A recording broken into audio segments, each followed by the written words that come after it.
Supposed to, yeah, I disagree. Why live in misery?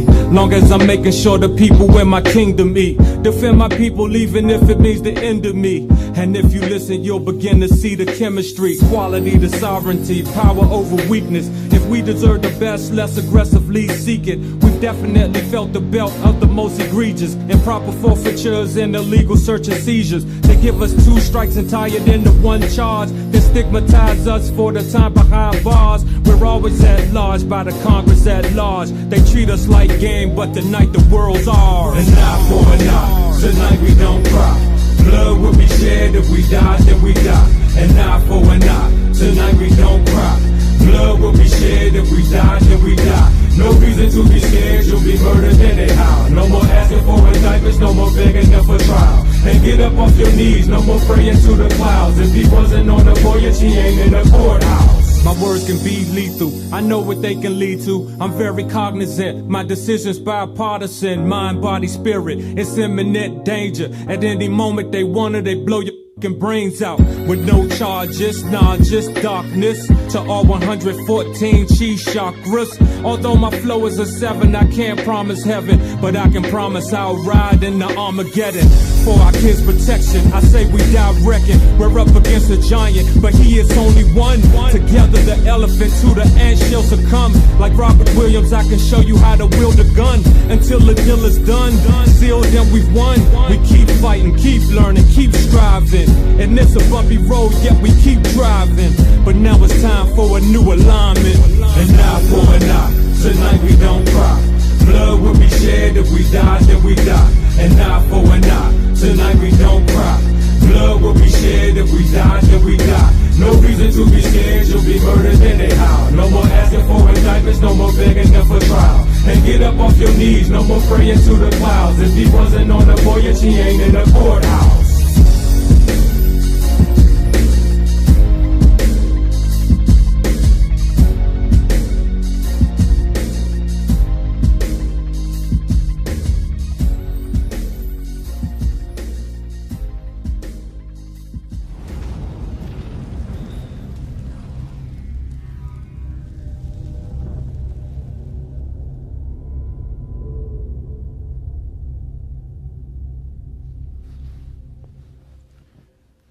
Welcome, brothers and sisters, to a very special episode of Chopping It Up with the Genie.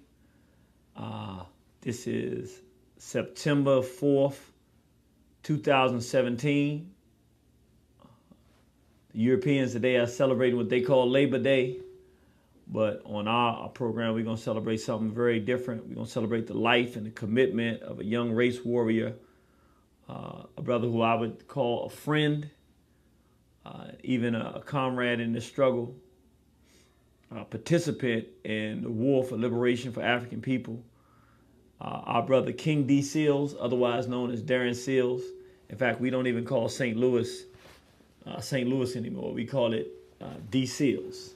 We call it D. Seals in honor of a brother who was a phenomenal brother. And we're gonna honor his life today from 2 to 4 on the radio. So we got the call-in number, 641-715-3640. That's 641-715-3640.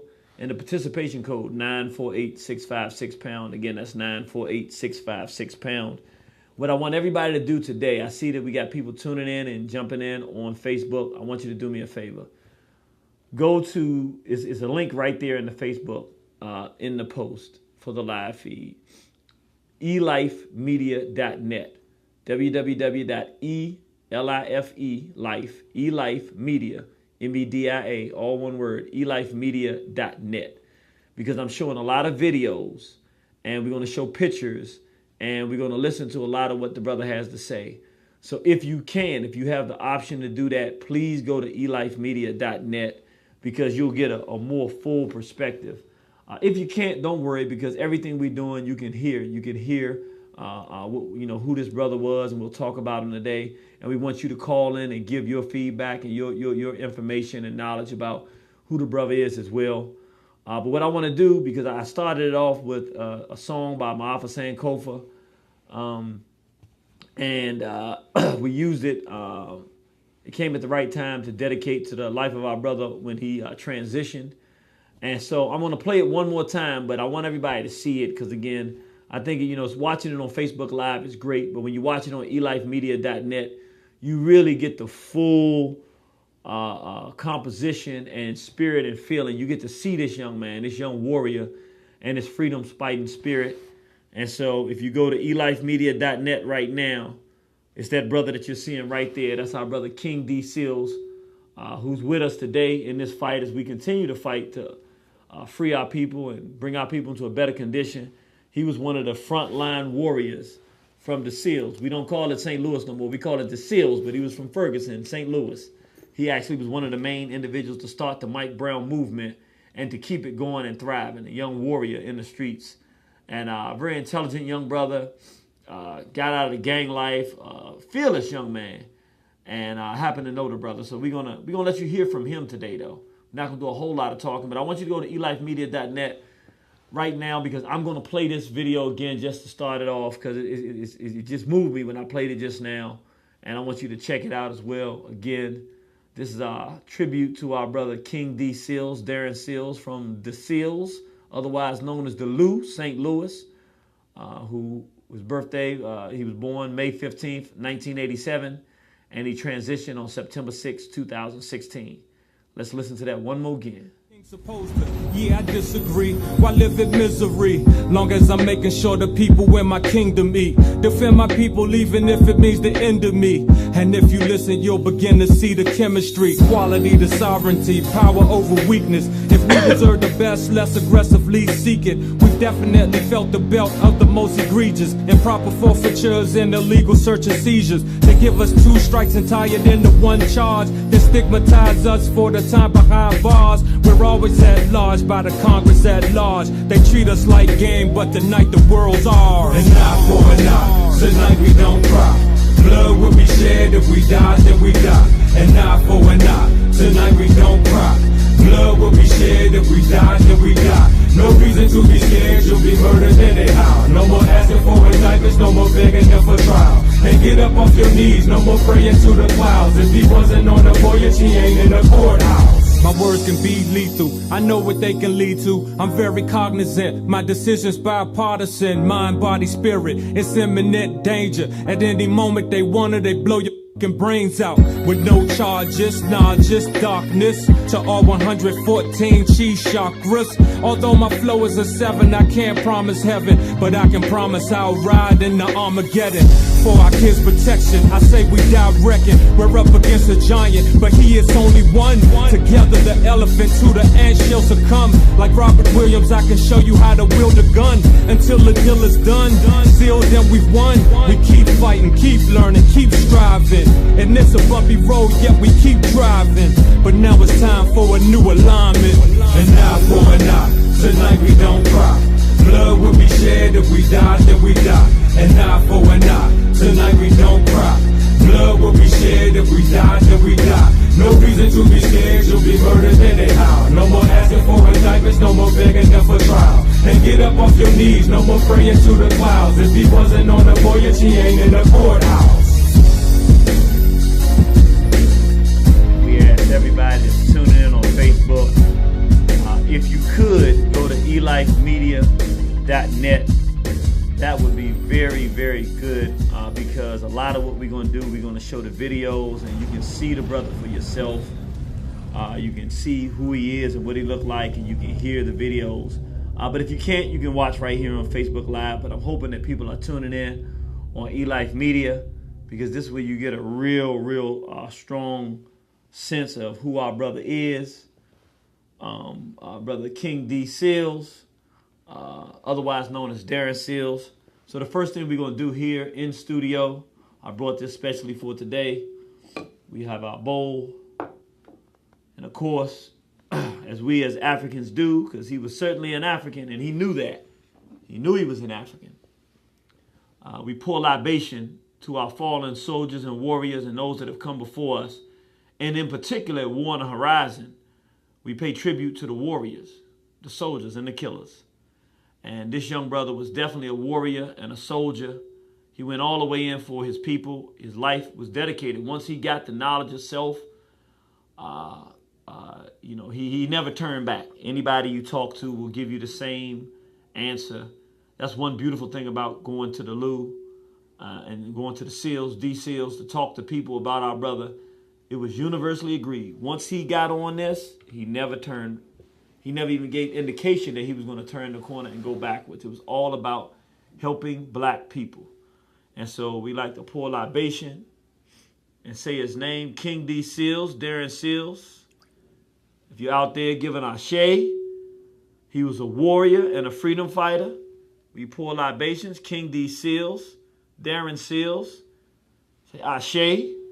Before he was King D. Seals, he was young OG. That's when I met him. He was young. He hadn't gotten to King D. Seals yet. He was still young OG. Let's pay libation to young OG who turned his life around to become King D. Seals. Ashe. We respect the life that he lived. We understand the mistakes that he made, and we understand everything that he did in his power to correct his wrongs and turn himself into a shining example of what a freedom fighter is supposed to be. Let's say Ashe. To all the brothers and sisters when he was in that former life and didn't know any better in the streets, if he did any harm, he definitely resented it and felt bad about those things. We say Ashe.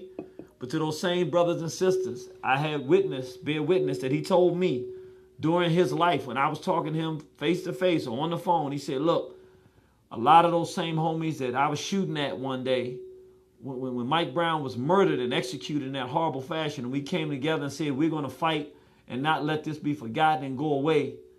We saw each other, we were brothers. And I felt good because one time we were shooting at each other and now we were brothers, and we vowed never to do that again. And he lived that life and dedicated himself to that principle and actually came through with that. So let's say an Ashe to our warrior, our fallen warrior, who is still, spirit is with us. He passed and transitioned on September 6, 2016.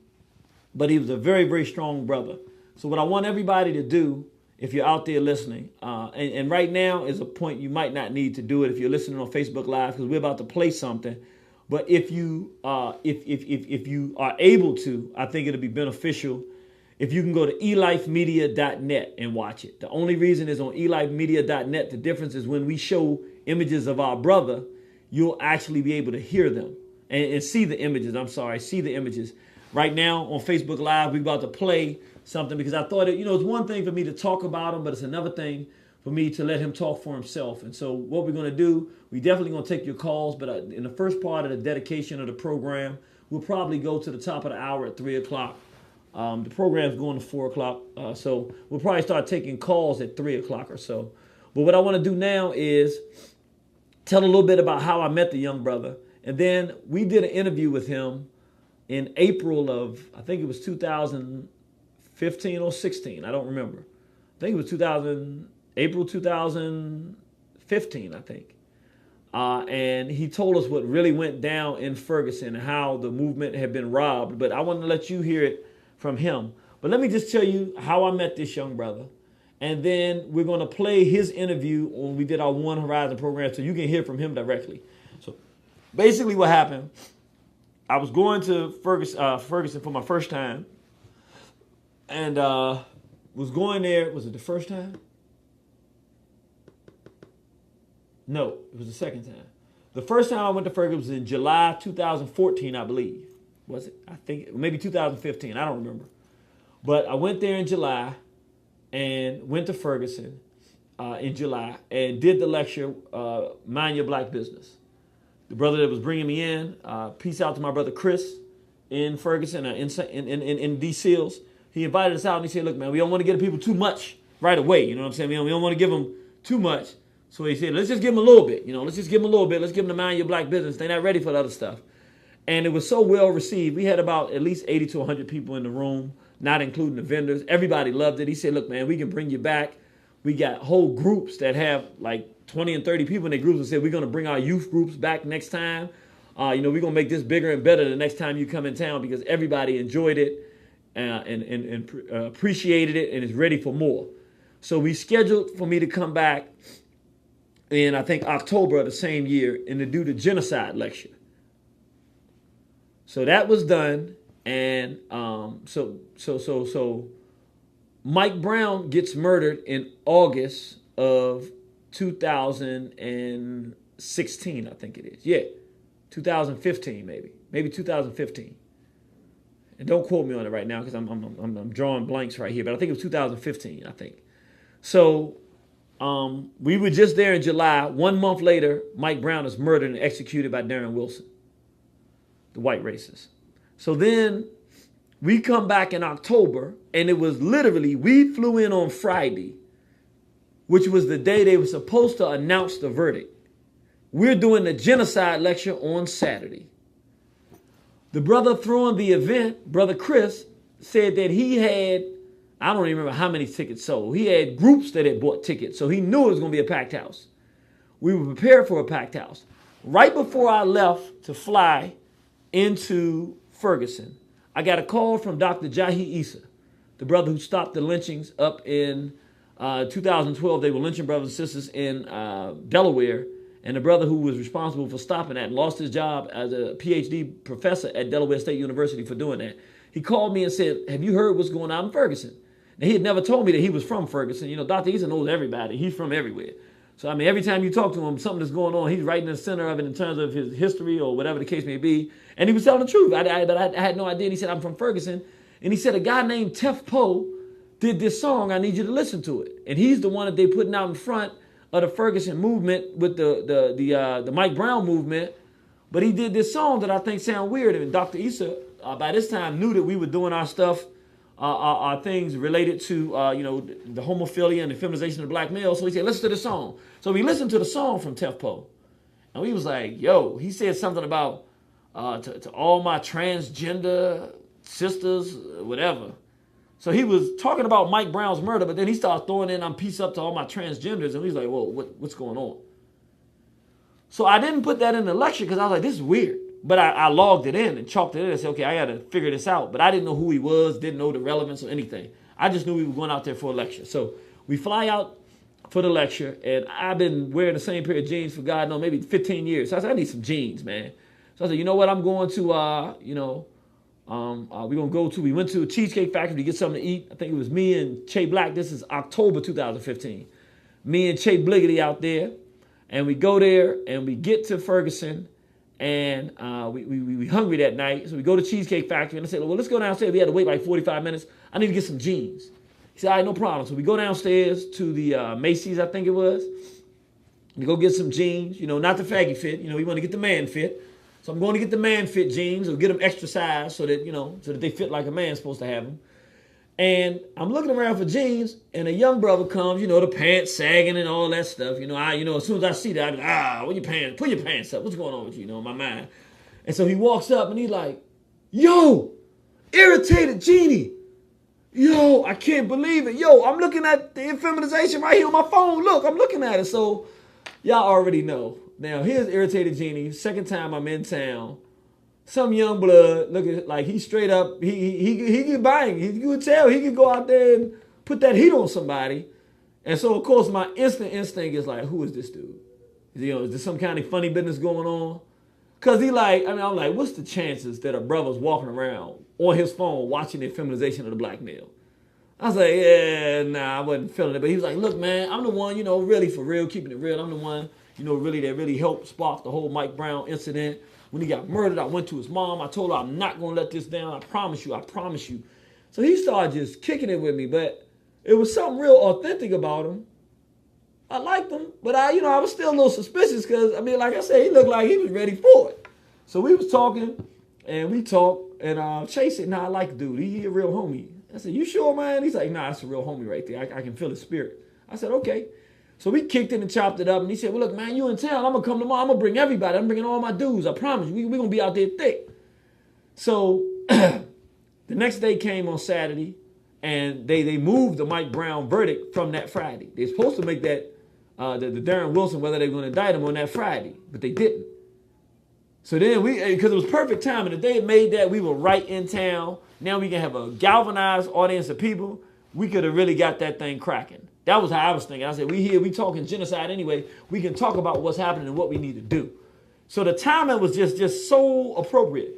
At any rate, the next day comes and we do the lecture, and sure enough, he showed up, and he never really told me why, but I think there was some kind of thing where people out there may have had the wrong impression of who I was, what I do, or whatever, because he only was able to get his real tight guys that he rolled with to come.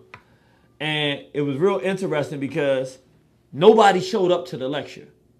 And the brother who threw it was very disturbed because he was like, what in the world's going on? Because he done sold all these tickets, even groups that bought 20 tickets. So he like, they bought 20 tickets, why they not here? He didn't understand what was going on. And then what happened is, I realized, I saw Young OG. At that time, he was Young OG before he became King D. Seals. And I saw him, and he had his homies with him. And I was going to do the regular lecture I had. Then I said, no, I know what happened. It just dawned on me. I remember when Dr. Issa had sent me that video and that song, not video, but a song by Tef Poe. So I played a song by Tef Poe. I go totally off the lecture, and I say, look, let me tell y'all what's going on here. We even had Queen Jasira in the house to perform. It was about to be live, man.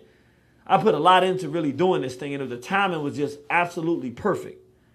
So not that we want something to happen to the brother, but just to be able to say, now we can galvanize the energy of the people to say, look, we need to get serious about our survival. Everything was just perfectly aligned. Nobody showed up. I said, I know what this is. So I played the Tef Poe song so everybody could hear, and they could hear what he was talking about, saving the transgenders and stuff. And I said, let me tell y'all exactly what's going to happen to your movement. And young OG later would come in and tell everybody, I'm not making any of this up. I said, the homophiles have taken over your movement. I said, that's why nobody's here now. So I played that song. I said, you see how he singing about transgender? I said, and I didn't know who he was, but I said, yeah, this guy, whoever he is, he's prominent in this stuff. He's prominent in this community out here pushing this stuff, and they're being used to take over this movement that's dedicated to Mike Brown and turn it into a homophile movement. And when I said that, I had no idea what I was saying in terms of the relevance. So we finished the lecture and everything. When it was over, we started kicking it with the homie, and he said, yo, man, me and my brother right here, we in a rap group. He said, we was getting in our feelings about what you were saying about Tef Poe. And I was like, who? The guy that you was saying in the rap group? I said, yeah, the rapper. He said, yeah. We was getting in our feelings for a minute. Yeah, we was getting in our feelings bad because he's in our rap group, in the same group we in. I was like, whoa. So I said, so y'all cool with that song? He said, brother, we ain't never heard that song before. I was like, whoa. He said, now once you start making your point that you was making, he said, we started thinking about it. We was over here talking. He said, that's why you saw us talking. We wasn't liking what we was hearing, but we started saying, wait a minute. Why is it that they've taken Tef Poe international? When they went to the Geneva, they took him. They took him to the United Nations. They don't even talk to us. They don't hear nothing that we have to say because we more black power and centered in blackness. Tef Poe want to work with everybody. And he wearing these funny clothes and stuff now. He doing a lot of stuff, but we just been kind of like, that ain't our thing. But we didn't understand what was really going on. But now that you say what you're saying, we see a whole different picture. So nah, we understand what you're saying is real. And that's when I realized, I was like, man, I'm out here just telling the truth. And you don't know who you're telling the truth to. I'm talking about this guy. And these are his dudes that's in the same group of him. So at that point, when they saw it, I didn't back down off what I said, but at the same time, I saw that they was willing to look at it and say, you know what, that's real talk. It became like a bond, like a friendship. And when we left that weekend, he was like, look, if I need to call you for anything, and like I said, man, bro, you 24 hours a day, 7 days a week, my phone is always open. My wife is open. My people are open for freedom fighters, and you a soldier, man. I can see it in you. And just keep doing what you're doing, soldier. And so he kept soldiering and kept soldiering. And as God is my witness, I was trying to pull him on board with One Horizon and Straight Black Pride. I said, I know what this young blood needs, because he was such a soldier and a warrior. I knew he was facing a lot of threats because he just was 100% forward. Forwards ever, backwards never. And I was really trying to reel him in. And he was like, he wanted to get in, but he was a warrior. You got soldiers and warriors. And from my experience with our brother King D. Seal, the soldier gets in with the army, and then the general gives the order, and the soldier carries it out. It don't matter right, wrong, or then he gonna get it done. Then you have the warrior who, whether they part of an army or not, moves with the times. Whatever happens, they're going to counter it. They're going to move. He was a warrior.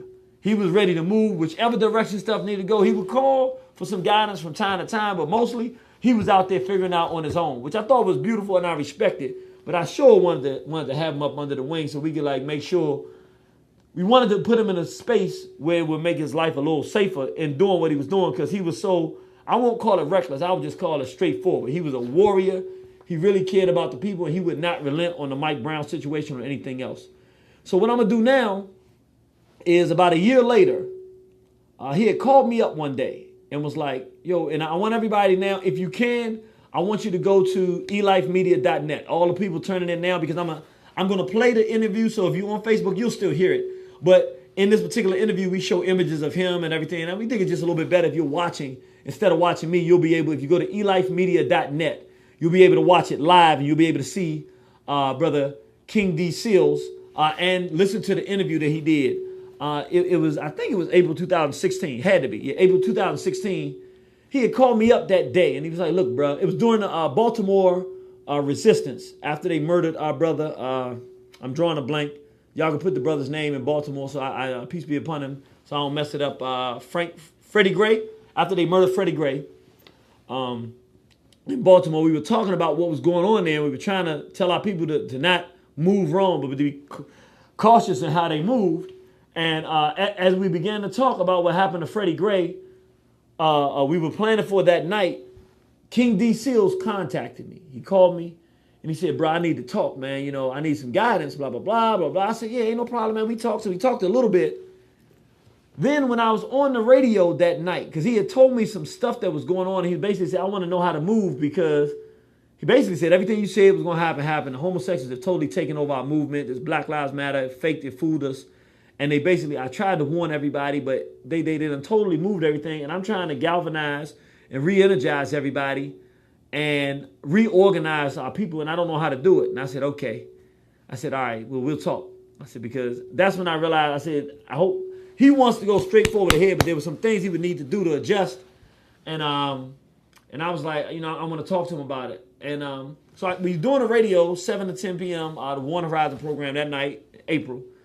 And he calls me up while I'm doing the Freddie Gray discussion and the Baltimore insurrection situation. And when he calls me up, I say, look, I'm on the radio live right now. Instead of telling me, would you mind coming and telling the brothers and sisters that are listening exactly everything that went down in Ferguson? Because they're going to believe you more than they believe me, because you out there. You're the one that knows the people, and break down what you was breaking down to me earlier today when you called me. So he said, I ain't got no problem doing it. So I want you to forgive a little bit of profanity. Like I said, my brother was in the street, so there's a little bit of profanity in here, but I'm going to play the entire thing. It's a half an hour. It's a little bit over half, about 35 minutes. But I want you to listen, because we're doing a dedication to our brother Darren Seals. I didn't know him his whole life, so I wouldn't be the one that could tell you the most about him. We would need his friends to call in. The call-in number is 641-715-3640. Again, that's 641-715-3640. Participation code 948-656-pound. That's 948-656-pound. At about 3:15 or so, we'll be coming in and letting everybody that knew him come in and say what you want to say on behalf of our beloved brother who has transitioned. But I think that it's most appropriate, as opposed to me, I knew him through the struggle. So as opposed to me telling what I've heard as much, I just want to kind of give you a sense of who he was in his own words. So we're going to play this half an hour as a dedication for him, so that it brings his spirit back to us and we can hear from him. Because, be honest with you, I knew in general that the homophiles had taken the movement over, but I didn't know names and dates. This is before D. Ray McKessick became a household name around the country. This is before all of that. So everybody, please, if you're able to, go to elifemedia.net. You can go there on your phone or on your computer and you can watch this. If not, stay tuned right here on Facebook Live and you can listen to this. This is Darren Wilson, King D. Seals, calling into our radio program. And when he called in, I didn't know that he had transitioned from Young OG to King D. Seals. That's the only reason I was still calling him Young OG at the time, but he made it clear. And listen to him tell us what actually happened to the Ferguson movement. Again, watch us live. www.elifemedia.net. That's www.elifemedia.net. elifemedia.net.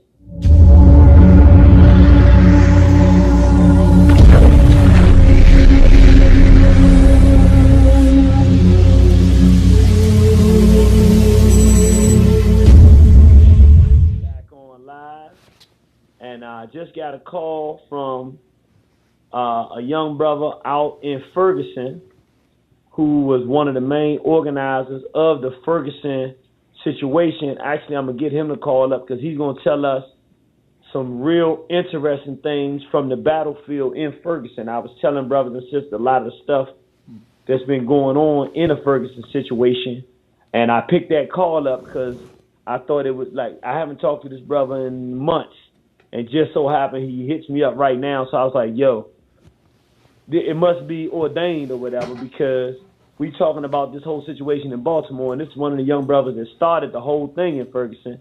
So we wanted to get young OG on the line so y'all brothers and sisters can hear from him. So as soon as we see the call come through, I'm going to bring him on the air. Wait a minute, let me look. I got no number again. Give me one moment, brothers and sisters, so I can actually tell you. Let me see. All right, here we go. Let me bring the brother on. Praise Nat Turner, glory to Garvey, and long live the spirit of Dr. Khalid Abdul Muhammad. Brother Young OG, how you doing, warrior? How you doing? How you doing? I changed it, man. It's King D. Seals now. Say it again. It's what? I said it's King D. Seals. King B. Seals. All right, all right. Can you give me a praise Nat Turner, glory to Garvey, and long live the spirit of Dr. Khalid Abdul Muhammad? Oh, man. Praise Nat Turner, glory to Garvey. And what's the last one you say? And long live the spirit of Dr. Khalid Abdul Muhammad. Oh, long live the spirit of Khalid Abdul Muhammad. That's my guy, man. Yes, sir. And my personal hero, Malcolm X. Yes, sir. Yes, sir. Yes, sir. Well, look, I just gave people just like a 1-minute briefing that you know, brother, you know, we met when we came out down to St. Louis and was talking about the situation. Now, look, I want you to do me a favor because I never really. A lot of times people hear me say, I want you to tell them what we said when we came to, just tell them from your perspective, you know, how we met and everything, what happened when we came out there. And then as one of the main organizers from the ground of the Ferguson movement, I want you to tell the people what is happening to the movement now and who took it over and how they did it. Man. Well, how we met was, it's kind of like destiny because I was at the mall. I was getting ready to leave. You was coming in, and I actually was going to go a different direction, but I just so happened to walk past the Levi store, and you coming in. So I saw you. I said, man, irritated G. I mean, you look like, and then I was like, I can't believe it's you. I can't believe you in town. And then we linked up. You came and you did a lecture. Fine. You came and you did a lecture, and you spoke on, you know, about the feminization of the black male. And, you know, and how they infiltrating and taking over these movements. And then you warned me about how, you know, how these punks are going to come in. Can I say that on radio? Man, this is radio. You can say faggots if you want to. Yes, sir, you can. Oh, yeah, how them faggots came in and was going to infiltrate the whole thing. That's exactly what they did. They did it so cold, man. Like, I warned everybody. I told everybody, all the cats from the streets, all the political cats, all the different organizations, I told everybody, I said, when these fags come in, they coming in like wolves in sheep clothing. They only going to come to take over and change the message. Don't let them change the message. Matter of fact, keep them away from us. See, I'm from the streets.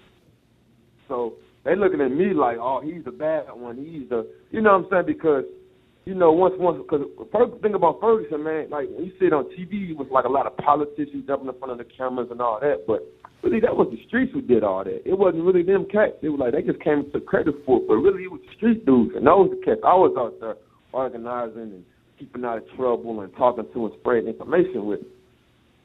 So, you know, so we were trying to basically make two different worlds come together. And we almost achieved that. But the problem was, fags came. They came with their computers. They came with their little college degrees and stuff. And what they did was they came in and started these GoFundMe accounts. So everybody funding them because on Twitter, you got a whole bunch of white conservative people Ooh, they don't want to hear cats like me because I'm gonna speak the truth, I'm gonna speak the raw, and I ain't gonna bite my tongue. So they love cats like them because they're gonna kiss their ass, they're gonna smooth, they're gonna say whatever they need to say to get that money from them. So all the money that's coming through Ferguson coming straight to these faggots' accounts. So they out here dictate who gets what, where the money goes. They moving in. They faggot friends from Chicago, putting them in houses. While we got sisters and brothers down here that's homeless, that's in the streets with us every day. They're not helping them, and the whole thing. And then people start separating in groups, and then it was like a whole big divide and conquer tactic, and it worked so good because now me, I'm calling it out. I actually one of them named D-Ray McKinney. He's the main one. He came down here. He's not. When they first came, they wasn't telling nobody they was gay. They was all like just regular dudes. So nobody knew they was gay. Regular dudes. So while we out in the streets fighting, they on Twitter tweeting, not doing nothing. Just tweeting. So people from all over the world put on their Twitter account saying, "Oh, these guys are really there. They leaders. They this on that. They ain't doing nothing." So by the time everything slowed down, these dudes they following up to 50,000. So now they dictating everything. You know what I'm saying? They like oh, we don't need y'all no more. Now we calling the shots. You know what I'm saying? All the money coming to us. So when the money came in, they came out the closet like, yeah, we're gay, we LGTB and all this and all that. I'm like, man, this wasn't even about that. You know what I'm saying? Like I don't rock with no fags. But if that's your business, that's your business. But don't come down here in my movement. My community, I live in a city where I live in a city where black people don't even stick together. All they do is kill each other every day. In the past 2 years, I went to 14 funerals. 2 weeks ago, I went to 3 funerals in 1 week. All my close friends. 3 funerals in 1 week. Where I'm from, black people don't stick together. That was the first time we ever came together. And them faggots messed it up, man. They messed the whole thing up. Now I want you to tell me something because you blew me away when you told us, me and brother Che Black was there. And you told us what the climate was like after they first killed Mike Brown and all the brothers and Crips and Bloods came together and said, we're not killing each other no more. Tell us the environment, what it was like, the way you explained it. Man, it was beautiful, man. I always tell people that's the only time in my life I ever felt free. But those first 2 weeks after Mike Brown died, I mean, when I was growing up, I was a Blood. I ain't a Blood no more, but growing up, I was a Blood. And I had these Crips I was beefing with. Cats I shot at, cats that shot at me. I mean, I'm out there with them side by side. And these cats, when I was 18, 19, I was shooting at. Now I'm 26, 27. They by my side fighting with me. You know, like brothers. You know what I'm saying? But that was a beautiful feeling, man. Like I never experienced. I'm talking about thousands and thousands, on top of thousands of people coming in, and there's no one fighting. I want to hear this because, honest to God, I wish I had known you. We would have came out. I wish I could see this and have videoed this. You telling me that every weekend, while y'all was organizing for Mike Brown, the Crips and the Bloods and all the brothers that used to fight was coming together in the same neighborhood. We talking every about day, not every weekend, bro. Every day. For the first month after Mike Brown died, you couldn't come up with Florida without seeing 20,000, 10,000 people, Crips, Bloods, Gangster Disciples, Vice Lords, whatever gang. And our city. It's not really. It's Crips and Bloods here. It's on neighborhoods. It's East Side. It's the West Side. It's the JVL. It's the Blue Mars. It's Castle Point. It's Green Valley. You know, it's based on neighborhoods. Everybody out there together. I'm talking about slapping fires, stabbing them. You know, they smoking their little weed. They drinking. They hugging. They black power, walking around pumping their fists in the earth. It's like that dream that dream you have growing up, wishing this would happen. It actually happens. It's like live in the flesh. You come on with Florida, and you seeing everybody. I mean, one day the police actually left. They said, I guess they figured if we leave, these Negroes gonna start killing each other, and we gonna show the world how the police presence is needed, right? Mm-hmm. They leave. It's on a Thursday night. I happen to get off work early. So I come out there. Police leave. They ain't come out there the whole night. I'm talking about 20,000 strong. Not one fight, not one gunshot, not nothing. I'm talking about block parties, everybody kicking it. I'm talking about like we was kids all over again, man. It was beautiful. I never experienced it. I don't know if I ever will again. Man, bro, I'm telling you, I'm so. I wish I knew you before that, we would have been there. I can't even imagine having that opportunity to talk to our people and bring our people together and build something that we could hold it together. And you telling me that y'all are holding on to that, and that the fags, through taking money and then taking over the movement, completely busted this whole black unity up. Man, listen, they did so man, it's so foul, man. I'm still bitter about it. I'm still mad about it. Every day I wake up mad about it, man. So now, when I told you that was gonna happen, you saying you went back and you warned the brothers. I warned everybody, but you know they were saying you know who they were listening to? They were listening to these old heads. No disrespect to the elders, but this ain't y'all time, man. The way y'all did it didn't work. It didn't work. That whole civil rights mentality, that whole we need everybody mentality. I told them, we don't need everybody. All we need is these soldiers in the streets to stick together. We don't need everybody. That's all we need is what we got right here. They want to be friendly. We love everybody. We need everybody. We can't go against the system without all these numbers of people. I said, we don't need all them, man. We already got what we need. Everybody that's coming now, they just coming for the ride. They just coming for the bandwagon. They coming for the media, and they coming for the money, man. These fags, all they did was come down here, sit on the sideline quietly, not say nothing to us, tweeting their ass off, right, cameras. You know, CNN, they love them type of cats, you know. So people from the outside looking in, they don't know what's going on here. So they send these same fags on camera, on TV.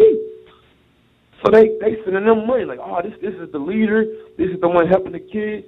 Now those same people from out of town, a lot of those same outsiders are coming back. Like, wait a minute, these dudes took this money, they going on trips, they having gay sex. I'm talking about, man, it's all on Twitter, man. Somebody having parties, drinking, you know what I'm saying, partying, all type of drag queen shit going on, man. Some freaky ass shit, man. Because you told me that, and I want you to tell the story because people think I'm lying, that one day y'all were out there doing a peaceful protest in front of the police, and then a bunch of white college students came. Tell us what happened then.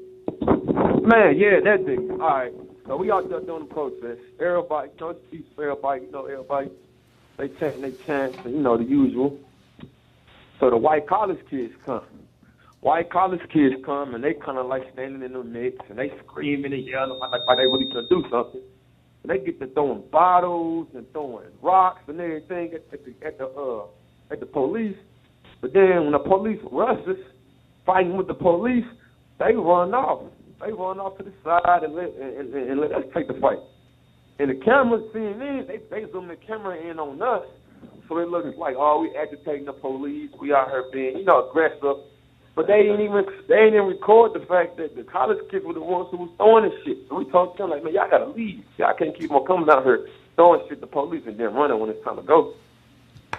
So they come down, instigate the problem, then leave y'all to clean it up, and then make the brothers and sisters look like that y'all are the ones that started. Man, so at any point in time while y'all were in y'all protesting mode, did y'all ever say, yo, we don't want no crackers down here. We want it to be all black. Not that we have no Hispanics or nobody, but okay, go ahead. I did. And they kept on, they always say, you were the crazy one. It's like they put me like, you the Malcolm X. And it's like I feel like Malcolm X in a city full of Martin Luther King. You know what I'm saying? Like literally, like everyone has even the brothers in the civil mentality. Everyone here has that civil mentality that we need everybody, black, white, this, and the third, gay, straight. We all just come together. Even the brothers in the streets think like that? No, I mean, you know, the brothers in the streets ain't all that educated on this type of thing. They don't do the research and the studying I do. So they just like following whatever they see out there, you know, because like when they first kicked out the bus and shit, they want to go to war. They want to fight. They want to kill, fight. What they had to do? Burn down shit, steal, whatever. That's what they was down for. But after that part faded, you know what I'm saying, once things cooled down and it became more about protesting, they were misled because they had no education on how this thing works, you know. Because basically people just, the blind following the blind. And, you know, a lot of these cats come down with their state education and they smooth talk you so good, you're thinking you following and doing the right thing, and they send you into a trap, and that's what happened. They actually, those homosexuals, what they did was they took a couple brothers They didn't have nothing. They were from the streets. They didn't have nothing. They getting all these. They getting $50,000 in donations, right? So I looked at the apartment, put the brother in the apartment, right?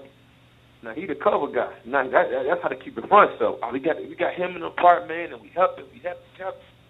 So I go to check up on it. I went to the apartment myself personally. I go to the apartment to see what's going on. The faggot living in there with the brother.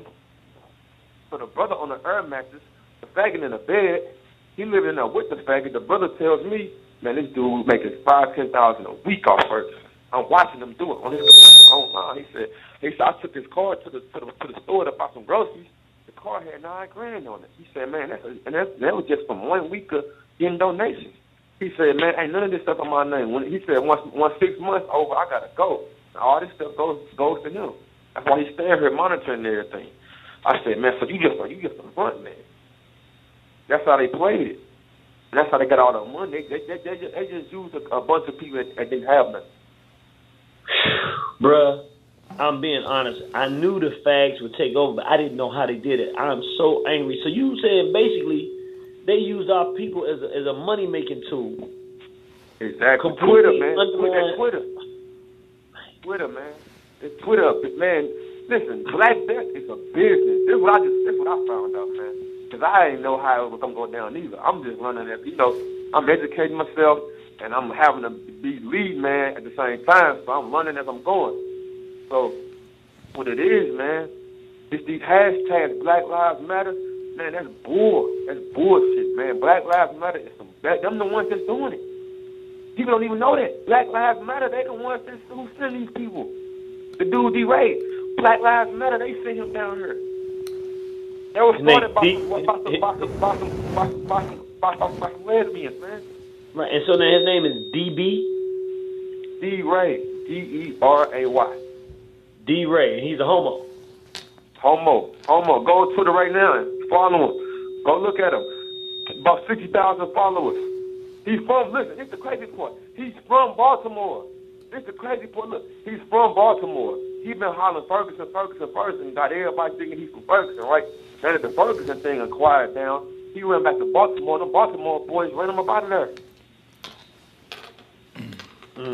So he on Twitter just got everybody's food. I'm talking about, they giving him the wine and all type of stuff. I'm like, he's the new civil rights leader. I'm like, what the? Now, one more thing I want to talk about. I don't know if you will talk about this or not. There's no problem if you don't, because we hadn't talked about it, because this is just a spontaneous call.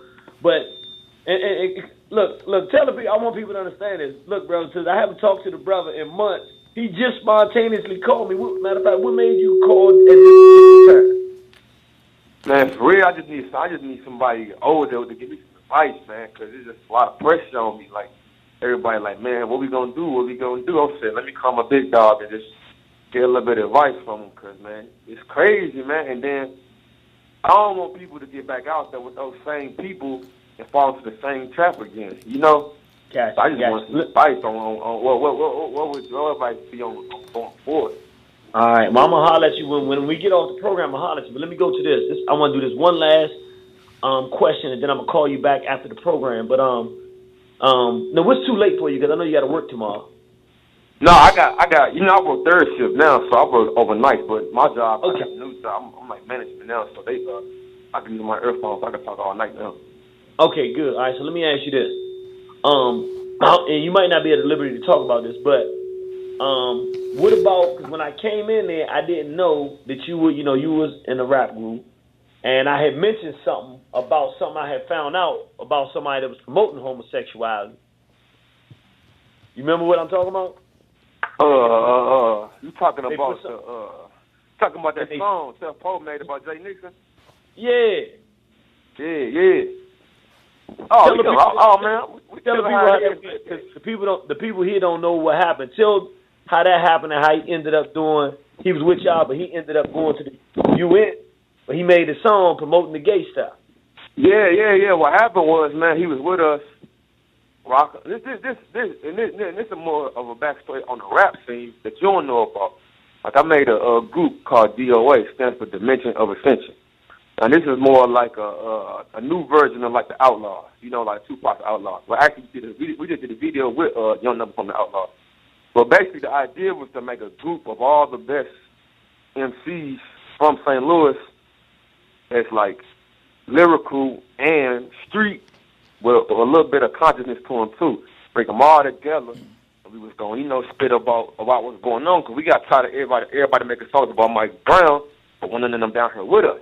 So we like, man, we're going to make our own songs about it and let the world know the truth, because all these rappers, they just trying to benefit from it. We really trying to tell the real story. So he was saying he was down with it. He was going to get on the song. Just came time to make the song. He wouldn't answer his phone. I'm like, all right, man, we're going to do it without him. And then Young Noble from the Outlaws, he ended up hearing it from somebody out of town, the pre-version we had. And then he liked it. He jumped on it. He took Tough Post spot. We did the video and everything. Tough Post, you know, he's like, oh, man, that's a hard song. What's what I got on it? Then he made the song about Jay Nixon. And then he promoting the transgender women and all this and all that. And I'm like, whoa, man, what's up with that? I asked him about that, man. He couldn't even answer me. I asked him. I said, man, bro. And did you ask him before we played it, or did you ask him, or you had found out? No, after. I didn't even know about it until you played it. I had never heard the song. I had never heard the song until you played it. I told him about you. I said, man, somebody I really look up to and respect, he came and played me a song with you. And we ain't feeling it. I'm like, man, we ain't feeling it, bro. Like, man, you a cool dude and all that, but I ain't feeling it, bro. That ain't the message, bro. I don't even know what you want. And he was just like talking about how his fan base so diverse, and he has to, you know, he got to speak out for everybody, not just oppress black people, but oppress gay people, oppress white people. Blah, blah, blah. I'm just like, man, you want other shit. And ever since then, me and him really ain't been speaking. That's why you don't see us in pictures together no more. You don't see us. We ain't tight how it used to be. Like, that kind of like divided us. That kind of divided us a little bit. I'm like, man, you go ahead and do that. But he went to the UN, and this side they used him. They used him too. And actually, one of the cats that was in the group with me on Born Targets, he ended up going on Tough Post side and going on, and then he dressing weird and acting weird. They all with the little gay crowd and the weird crowd. They all rocking, and me and my guys, we still doing our thing. So the guys who decided that they want to stay committed and black and stay on the real mission, like you and I think your brother, none of y'all they stayed with you. None of y'all got paid to go to the UN in Geneva, give testimony. This is what I found out. Now this is what I just found out from one of the guys on Baby Moms told me this. He said, dude who left my group and joined with Tough Post been getting paid $4 or $5 grand a month from all this Mike Brown stuff. Now I ain't like, listen, I've been matter of fact, before any of them came out there, I was there with his mom, and I've been one of the only ones dedicated to the movement from day one to where we are today. And I'm the only one that actually lived in Ferguson, and I ain't got a single red penny off Mike Brown. Everybody else getting money. That's what happened. That's how I was wondering, like, man, why everybody still switching up? Why people ain't coming to the streets no more? I mean, they going on flights. They flying to New York. They flying to the UN. They flying to Washington. They having meetings with Obama. I'm like, man, what's going on, man? They having meetings with Obama and all this stuff. Like, man, what's going on? Then they come back and they ain't speaking no more. You know, they speaking, but it's kind of like distant. It's like, what's up? You know, they bragging on what they did, but they ain't really coming back with no information. Yo, this is what happened. This is what we gonna do. None of that. It was like, oh, I'm important now. I'm the man now. I don't need y'all no more. You know what I'm saying? And they dressing funny, gay, Willy Dilly type of Kanye West style. They dressing all weird now, man. It's crazy, man. I was like, y'all supposed to be street dudes. Y'all supposed to be gangsters. Y'all supposed to be from the hood, from the block, claiming these Crips and Bloods and all that. But y'all coming back looking like skateboards, looking like these white boys, you know. But what I found out was they was getting paid. But what they don't realize is the people like this dude named Soros. He a millionaire. So he's like $30 million down here in Ferguson just to divide and conquer. What I found out is the people who was paying them, they making millions. Just giving them a couple thousand and sending them on trips. And since these Negroes have never been nowhere, they so happy just to take trips and take pictures and look like they doing something important. And they started a little record label and all that. Tell folks started their more records. But he ain't got some money behind it for their own record label. So they used him to take the energy from the movement. And when that happened, everybody started being mad. Like, man, why they going on trips? Why they going everywhere? The problem here in Ferguson, why everybody leaving? Everybody wanted to follow New York, and, you know, the going up bandwagon. So everybody down here mad. And then with the faggots, plus before you know it, we went from one movement to 30 different groups, and everybody fight each other. That's why the last time when the boy supposedly shot the 2 cops, that day it all kicked off because when I pulled up, what happened was everybody out there protesting peacefully. When I pulled up, I seen the faggot out there. So I come to him, I said, man, first I seen Mike Brown's father. He in the truck, he laid back. I walk up to him like, what's up, MB? He like, what's up? I said, man, this dude D-Ray, man, this faggot, he been raising a lot of money off your dead son. But we don't even know him. He ain't from her. He's like, man, I've been hearing about this dude. He said, but I can't do nothing to him. He said, because it's going to blow up. And you saw what Leslie already did, and she got it hot. I said, don't worry about it. I got this. So I walk up to him. I said, hey, yo, what's up, man? You ain't from Ferguson, is you? He's like, no. I said, man, why you putting money in your pocket off Mike Brown name? He started smiling. He laughed and we chuckled. I smacked him. When I smacked him, he kind of fell. So then, fall fights just broke out. Everybody just got to fighting. You know what I'm saying? The people who had already had tension with the cats pouring them, going out of town, cats started fighting them. So you look on CNN, you see everybody fighting. And before you know it, the shots ring off. And that's how that kicked off. People don't even know that story, but that's how that kicked off. Even though, yeah, that's how that kicked off. Oh, so basically, you out there trying to say we trying to keep this thing truly committed to the real purpose, and you basically not getting enough support about what's going on. Yes, that's what it is, man. I ain't getting the support I'm supposed to get because I'm keeping the message what it's supposed to be. And I'm the only one that's standing on it. It's actually being vocal. Don't get me wrong. It's people out here on it. I'm the only one being vocal about it. So I'm out there checking everybody, like, what's going on? Like, why y'all changing the message? Why y'all putting money in y'all pocket? And everything exploded. Man, so see, nobody knew that. See, I just thought it was some random shooting or anything. So I ain't know. So basically, you out there. Man. Ain't nothing random. Random. It's all true. What happened was, man, we had took so much time from being out there because if you look at prior to that day, there wasn't no protest for a little while. So things were just building up. Tension was just building up. Because everyone, like I said, just going out there, they find the UN, they find New York, they put money in their pocket, they popping up with record labels, and everybody in the street like, wait a minute, I've been protesting for 6, 7, 8 months, and I don't got $1. I'm out here hurting. And y'all using what we doing to put money in y'all pocket instead of putting all this money together and bring something back to the community. I wanted to start a youth development center, similar to like what Umar Johnson was doing with the Marcus Garvey Academy thing.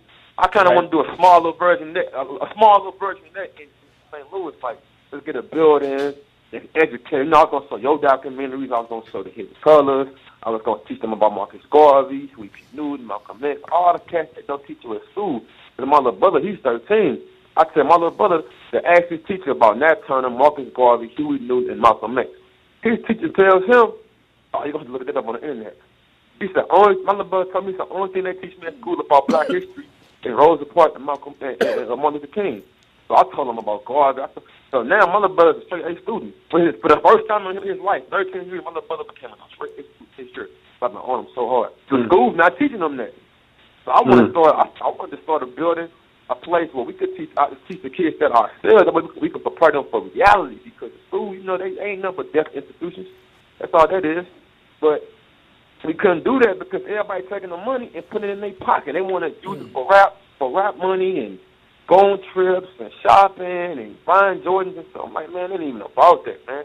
Everything I got from my own money. I'm going to work, man. I'm not going to use no protest or no Mike Brown and put it in my own pocket, man. Well, look, let me do this because we got a lot more callers. First, I want to thank you, bro. I'm telling you right now, the people that's listening, it's like their ears explode because this is the real story about what really happens on the ground that you never hear unless you talk to the real people on the ground. And usually, like you said, the real people on the ground, nobody reaches out to them to give them a forum. So, bro, you always welcome to call in here. And also, anytime you can work it out to get us an audience, man, we would love to come right to the people. Somewhere we can do what we did when we was there, but we can do it right in the hood, man. We'll come anytime, day or night, come right to the people and say, yo, this is what's going on. This is our suggestion what you could do, any guidance or support that we can give with education or whatever, man. We would love to get right down there with our brothers and sisters, make that happen, bro. We there, man. I got you, man. Things getting fired up again, and people ready to hit the streets again. So it's definitely something we can do because people. We in a state where people like, okay, we see everything that we did prior to this, and it didn't work. Now people like, what we gonna do now? So it's definitely a good time where we can set something up like that. All right, man. Well, let me know. Stay in touch with us, man. Don't be a stranger. We love you, brother. Be safe out there. Love you too, man. Appreciate you, man. Appreciate the time, man. Appreciate you. Yeah, I'm gonna call you back either tonight or tomorrow so that we can chop it up about how to move on from here. Okay. All right, thanks, man. I appreciate it. Yes, sir. Appreciate you, brother. All right. Talk to you later. All right. Brothers and sisters, if that was not one of the, that's what they call a pleasant surprise, man. That young brother there, he's actually one of the first people that said when the brother was murdered, our brother Mike Brown was murdered. This young brother right here was the one that said, "Hey, we're not gonna let this die." Miss Brown and went to Mike Brown mother and said, "We're not gonna let this die," and actually worked with all of the other young brothers that was out there, and they said, "We're gonna keep this thing going." So he was there from the very beginning. When you look at the verdict was called, and it was a brother standing next to the mother. That's the brother that you saw right there, down there, serious, on the ground. And it's the weirdest thing. Like, he doesn't listen to the station, so he just called while we was on the, I never take calls when I'm on the line. But when I saw that, I said, man, let me see if I can talk this brother to come in and talk. Because I think we see what's going on in Baltimore, but we also need to hear from the soldiers on the ground that's doing the work to hear how this thing happened. So now what we can expect if we listen to what our brother just said. And I'm here, so I'm not here, but I'm close enough. We're going to make our way there. We got to wrestle this movement from the fags. Because the fags are turning this thing, you heard them, the whites coming out there throwing bottles at police, making it look like we violent. I wish I'd have had them still on because I'd have asked them about the fact the whites was burning down the black businesses in Ferguson. It wasn't the black people. The whites. Small hats coming in there, talking about anonymous hats. Hats always like to be anonymous. And they burning down the black businesses. And then the brothers get blamed for burning down their own neighborhoods, which is not the real truth of the story all the time. So I'm going to go back to the phone lines, but I'm glad the brother called. So brothers and sisters, if you're on elifemedia.net, then we're showing pictures, and you can actually see the videos and the pictures that we're showing. That was King D. Seals in his own words. I thought it was really important to allow him to get to do that. What I'm going to do right now, I'm going to go directly to our phone lines because we have some phone calls there. So I'm going to go to 2932. Then I'm going to go to 2234. So let me go ahead. 2932, we're doing our tribute to King D. Seals, Brother Darren Seals. You're live on Chopping It Up with the Irritated Genie. How long you been driving? 2932, you live. Oh, okay, yes. Okay, he's having a conversation. Let me go to 2234. You are live on Chopping It Up with the Genie. 2234? All right, they may just be listening to be listening, which is good. It's not a problem. They're not in a position to talk. I know how it is when you're there on the plantations and you can't speak. Then you don't have a chance to talk, so you can't do it. That's not a problem. And I got somebody that just came on the line and asked a question: who is Darren Seals, King D. Seals? He was the brother who actually started the Mike Brown resistance after Mike Brown was murdered in Ferguson. He wasn't the only one, but he was one of the primary ones that drove that whole movement of Mike Brown.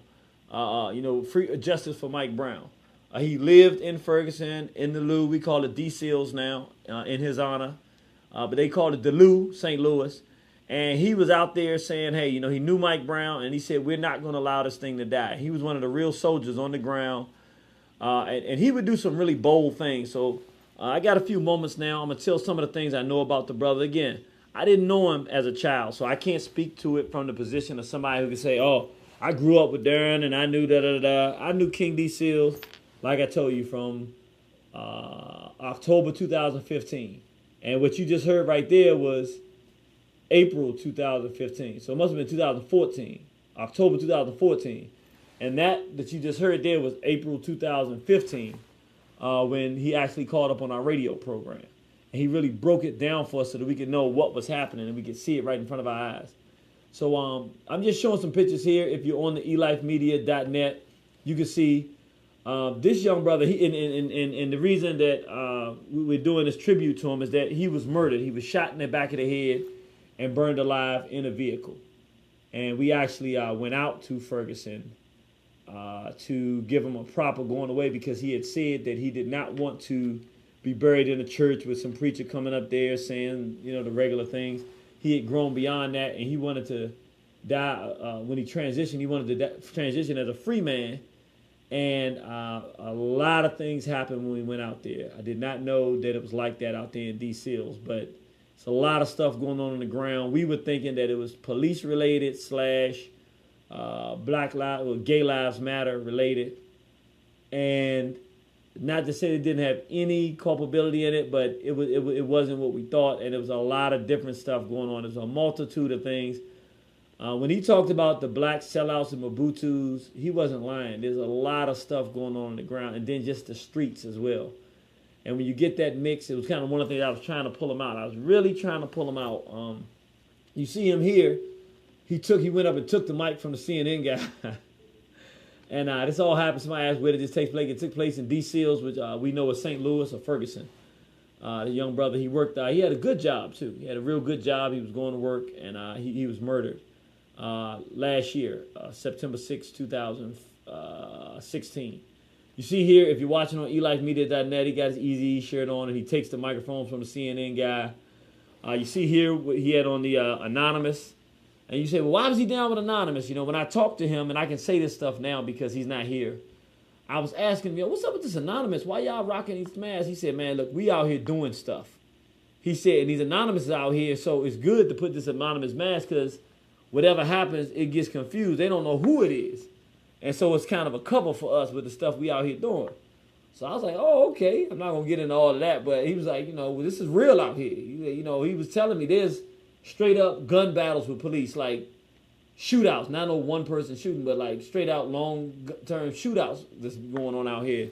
It's really like that out here. It's going down out here. It's not a joke. And he was saying that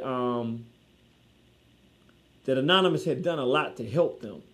In fact, I remember one conversation we had. He was like, yeah, they was giving us all kind of information. They even gave us Darren Wilson's address. So, of course, I'm like, yo, why you ain't call me? I mean, not that we would do anything, but I'm just like, that's interesting information to know. And he was like, well, we ain't really know if that was real or if it was a setup. And I was like, okay. I said, okay, I said, okay. But I was like, hey, maybe, I was trying to figure out if Anonymous was the good guys or the bad guys after that. I said, okay, so he was saying basically they was giving them information to get it popping, but they didn't know if that was some kind of trick or not, giving that kind of information. Because, of course, something happened to Darren Wilson, which I'm not saying should or shouldn't, but I'm saying it did, then that would have really escalated things to another level. And so they didn't know if it was a setup to create. They didn't know what it was about, so they set easy on that. But this is how I was getting my information and what was really going on out there, to get a better sense of what was really going on in the streets. This is just a picture here with a dedication to our brother. You see that the big arch in the D. Seals. Also, he was hard on the red, black, and green. And just to be clear, now you heard the brother say, yeah, I had a lot of respect for you and things of that nature. That's true, but that doesn't mean he believed everything I said. Nobody ever does. None of y'all do. Until, of course, you always end up finding out y'all wrong. So, that's your fault, not mine. But I don't want to give the impression like anything I said he did or whatever the case may be, but it was a good friendship to me because I knew him to be a warrior who would go out there and fight. And I knew that he wasn't going to stop. I was only trying to pull him in. In fact, he called me one time, and he told me, interestingly enough, I think he called me in July 2016, last July, and was saying, look, man, I really want to do something. I want to be able to, because I've been trying to get it in the streets and everything, and it just hadn't been working, you know. He said, and I feel like, you know, I need to reach the people. And I think I want to do some radio or something like that. So of course, you know, I was jumping through the roof. I was like, okay, that's what I'm talking about, D. I said, look, One Horizon, it was One Horizon radio station at that time before we came Straight Black Pride. Or it might have been Straight Black Pride. It might have converted.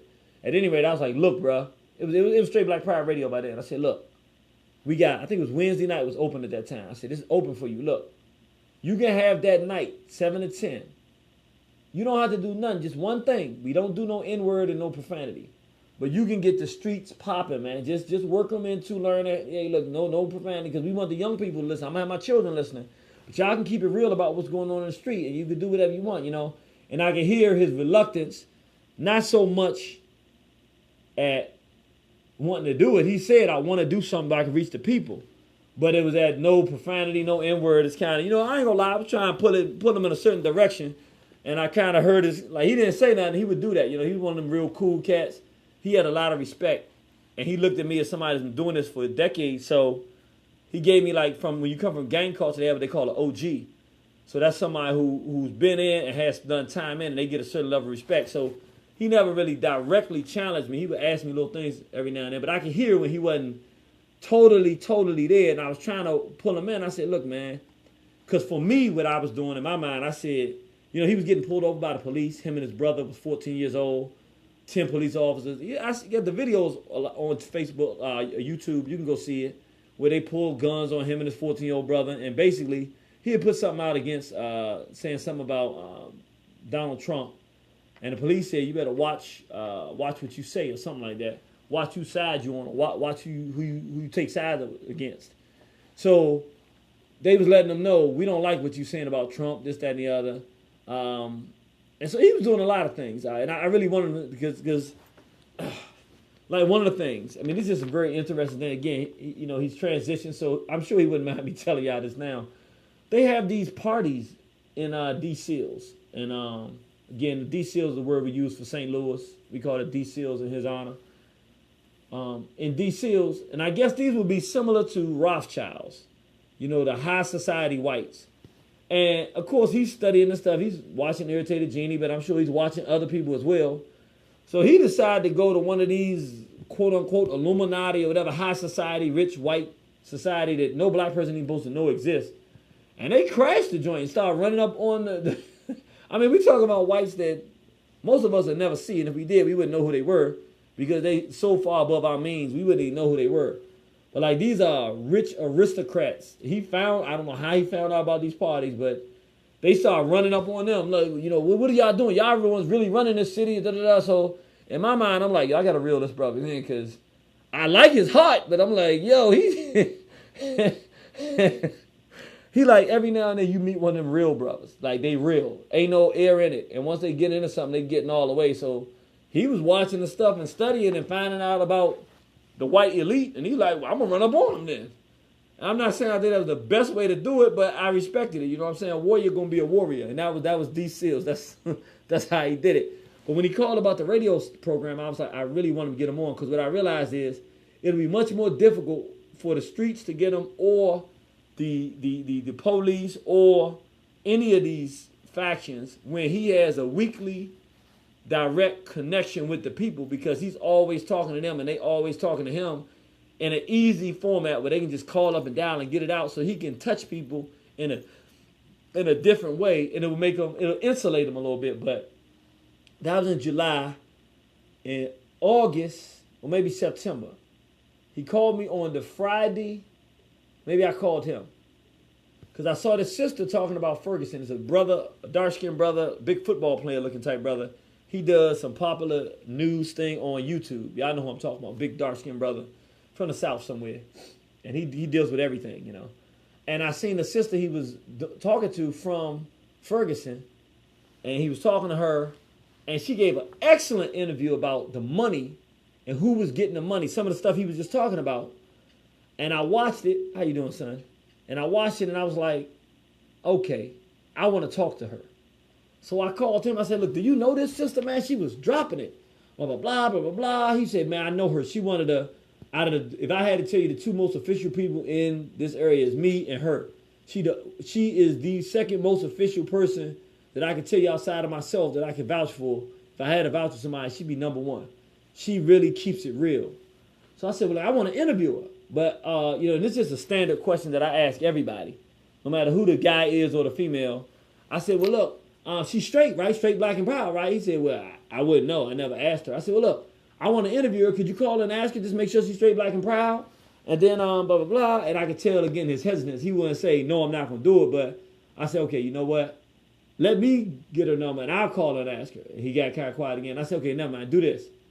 So I said, all right, don't worry about it. Don't worry about it. Because I could feel he didn't want to ask that question just because he probably don't know how a person would take it, or maybe he's never asked anybody a question like that. Straight black pride, that's a whole, we ask the question with the assumption that we're reaching out that they probably are straight black and proud, but if they're not, then we want to know up front. And, but that was a Friday night. I was at Ben's Chili Bowl in Northeast. I was in the Northeast one. I remember where I was. And I talked to him Friday night. And I was trying to get him to agree to do the radio program. We was talking about it. He said, man, I'm thinking about it, Gene. I really do want to do that radio. I said, think about it, bro. You got to do it. I'm telling you. Because he had told me that. That's when he told me about what the police had did with him and his little brother. And then he sent me the video. And I started seeing the danger. But I'm looking at the police. So I'm like, we do it like C. Seals. That's right. My brother Jay Haru said, that's right. Do it like D. Seals. We got to do it like D. Seals. Always. I was talking to him and I was like, look, bro. I really want you to do this radio program. I see it'll insulate you from the police and other people like that because you'll be a personality. They can't really run up on you like that. Because like I said, they had ran up and drew guns. 10 of them drew guns on him and his 14-year-old brother. And it hurt him so much that they drew guns on his little brother because his little brother's doing good in school and all that. He's riding around with him. And just because they hate him and they know who he is, they pulled him over and drew guns on him. Basically saying, we'll kill you anytime we want to. And knowing he started the Mike Brown movement, that was all the more reason for them to do that. So at any rate, that was Friday. That Sunday or Monday, I got word of what happened to him. And I was like, this can't be real, man. Reached out to his folks, and they said, yeah, it happened. I said, God. Because I didn't talk to him that frequently. So I talked to him in July. But it was September now, so it went a whole month. I hadn't talked to him. Then he told me what happened to the police, and I looked at the video, and I was really like, I hope I get the brother to get on with this radio program because once we do that, he's insulated, but it didn't happen. And so then we went out to D. Seals here. I'll tell you a quick story about this. His queen, funny story. He told me that he had a queen. He had called me up. This was, I don't remember what year it was. I ain't gonna lie to you. 2015 something. He was like, man, I got one, man. I really like her, brother. This time, I think she's somebody serious, blah, blah, blah. So I'm laughing because I could tell how much he really is feeling this sister. And he was like, yo, man, one thing about her, she a rider. She ride with me. I said, well, she conscious, she got the information. He said, well, I'm getting her into the information and everything. I'm getting her into the information. He said, but man, she rides. He said, man, anything she support me and anything I'm doing, man, this the one, man. This the one, Jenny. I said, all right, well, just make sure take your time, blah, blah. Yeah, I'm going to do that. I'm taking my time. I'm going to do that OG. I'm going to do that OG. But, yo, she a ride, man. She learning, too. She willing to learn. She willing to listen, I'm taking her slow. She don't always get it, but I be trying to give it to her, blah, blah, blah. So we kicking it. So I felt real good about that, And when the year later we came out. We came out a year later, February 27th, 2016. We did the Warriors Conference. And this is when I met the sister for the first time. Came out, we did the Warriors Conference. I did the Killers, Cutthroats, and Warlords. And when it was over, I was tired. I was exhausted. But Che Black, he really liked Che Black, too. That's another thing about that. He came to me. Because I watch, people don't be thinking I be watching. I watch y'all when I'm lecturing. I watch how people responding. He was almost falling asleep on me. I don't know if he was tired for work or what. But he wasn't. But one thing he said, one person he wasn't falling asleep on, he was like, yo, Genie. He said, man, I'm watching your dudes. I like your whole crew is tight, but that dude Che Black, I'm feeling him. I said, yeah, I figured you would. He was like, yo, I'm just watching his moves. He said, I like this dude. He said, I like you. You got an official team, man. I like that Che Black. And I started laughing. I said, well, Che wanted to do an interview with you. He said, yeah, okay, we're going to do it. We're going to do it tonight.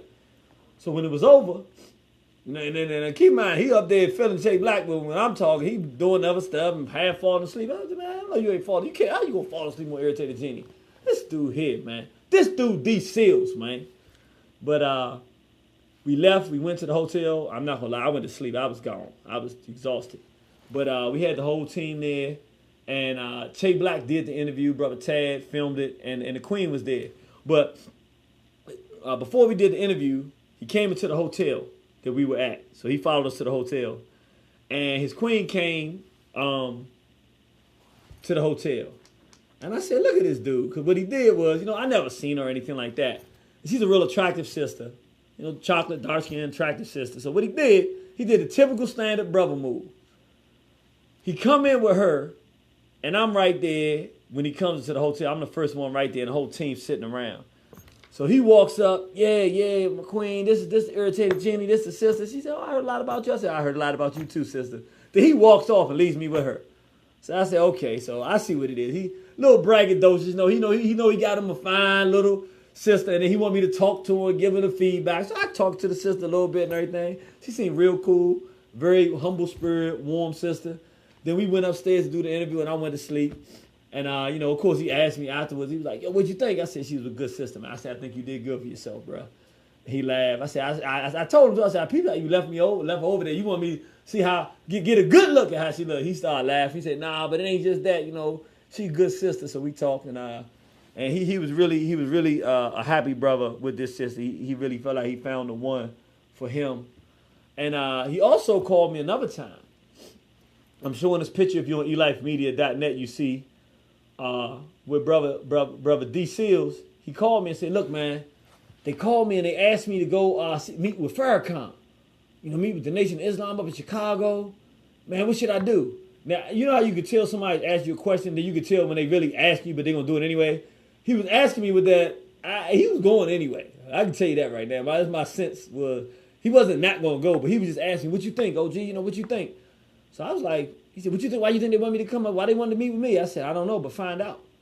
Because one, I knew he wanted to go anyway. I mean, who doesn't want to travel? They're going to pay for him to come and everything like that, get his ticket and everything like that, so he get a chance to meet Farrakhan. Who wouldn't want to meet Farrakhan personally? To say, hey, take a picture and say I met with Minister Farrakhan. But at the same time, I told him, I also wanted him to do, look, let me know. Let me know what they wanted to meet with you for. I'm interested in hearing the same thing. So go and just keep your eyes open, listen, see if they're trying to get you to join the nation, or if they just trying to, extend their reach to the streets. You let me know what you feel. At the same time, you going up there, to get with them. He said, done deal. So he went up there, met with them. I think he took the Queen with him. And, he said it was a decent experience, pretty much. That's what I share. So this is D. Seals. And this was a good brother, man. I really saying that for the people that are watching online, you're looking at these pictures. I'm just showing them because this is the brother we should remember. It bothers me a lot that the real freedom fighters are forgotten. You don't hear people talking about King D. Seals, do it like D. Seals. You don't hear that name constantly brought up in our dialogue. But we got a lot of other people that are brought up in dialogue. This is a picture of D. Seals when the Mike Brown verdict came out. You see him right there. That's the mother right there. And you see him right there. You can look in his eyes. You see, that's a warrior right there. He's not turning backwards. There's no fear in him. He's not going anywhere. He's in this thing for real. Young warrior, coming out of the gang culture, but had turned his life around and said, he was still in the streets, but not doing the crime or not doing anything unsavory. More trying to hang on to friends he had there and trying to make that transition. And anybody that's ever made that transition, you understand, it's still, you got to sever all the ties to really sever the ties. Not sever the ties like you won't show love for your brothers in the street.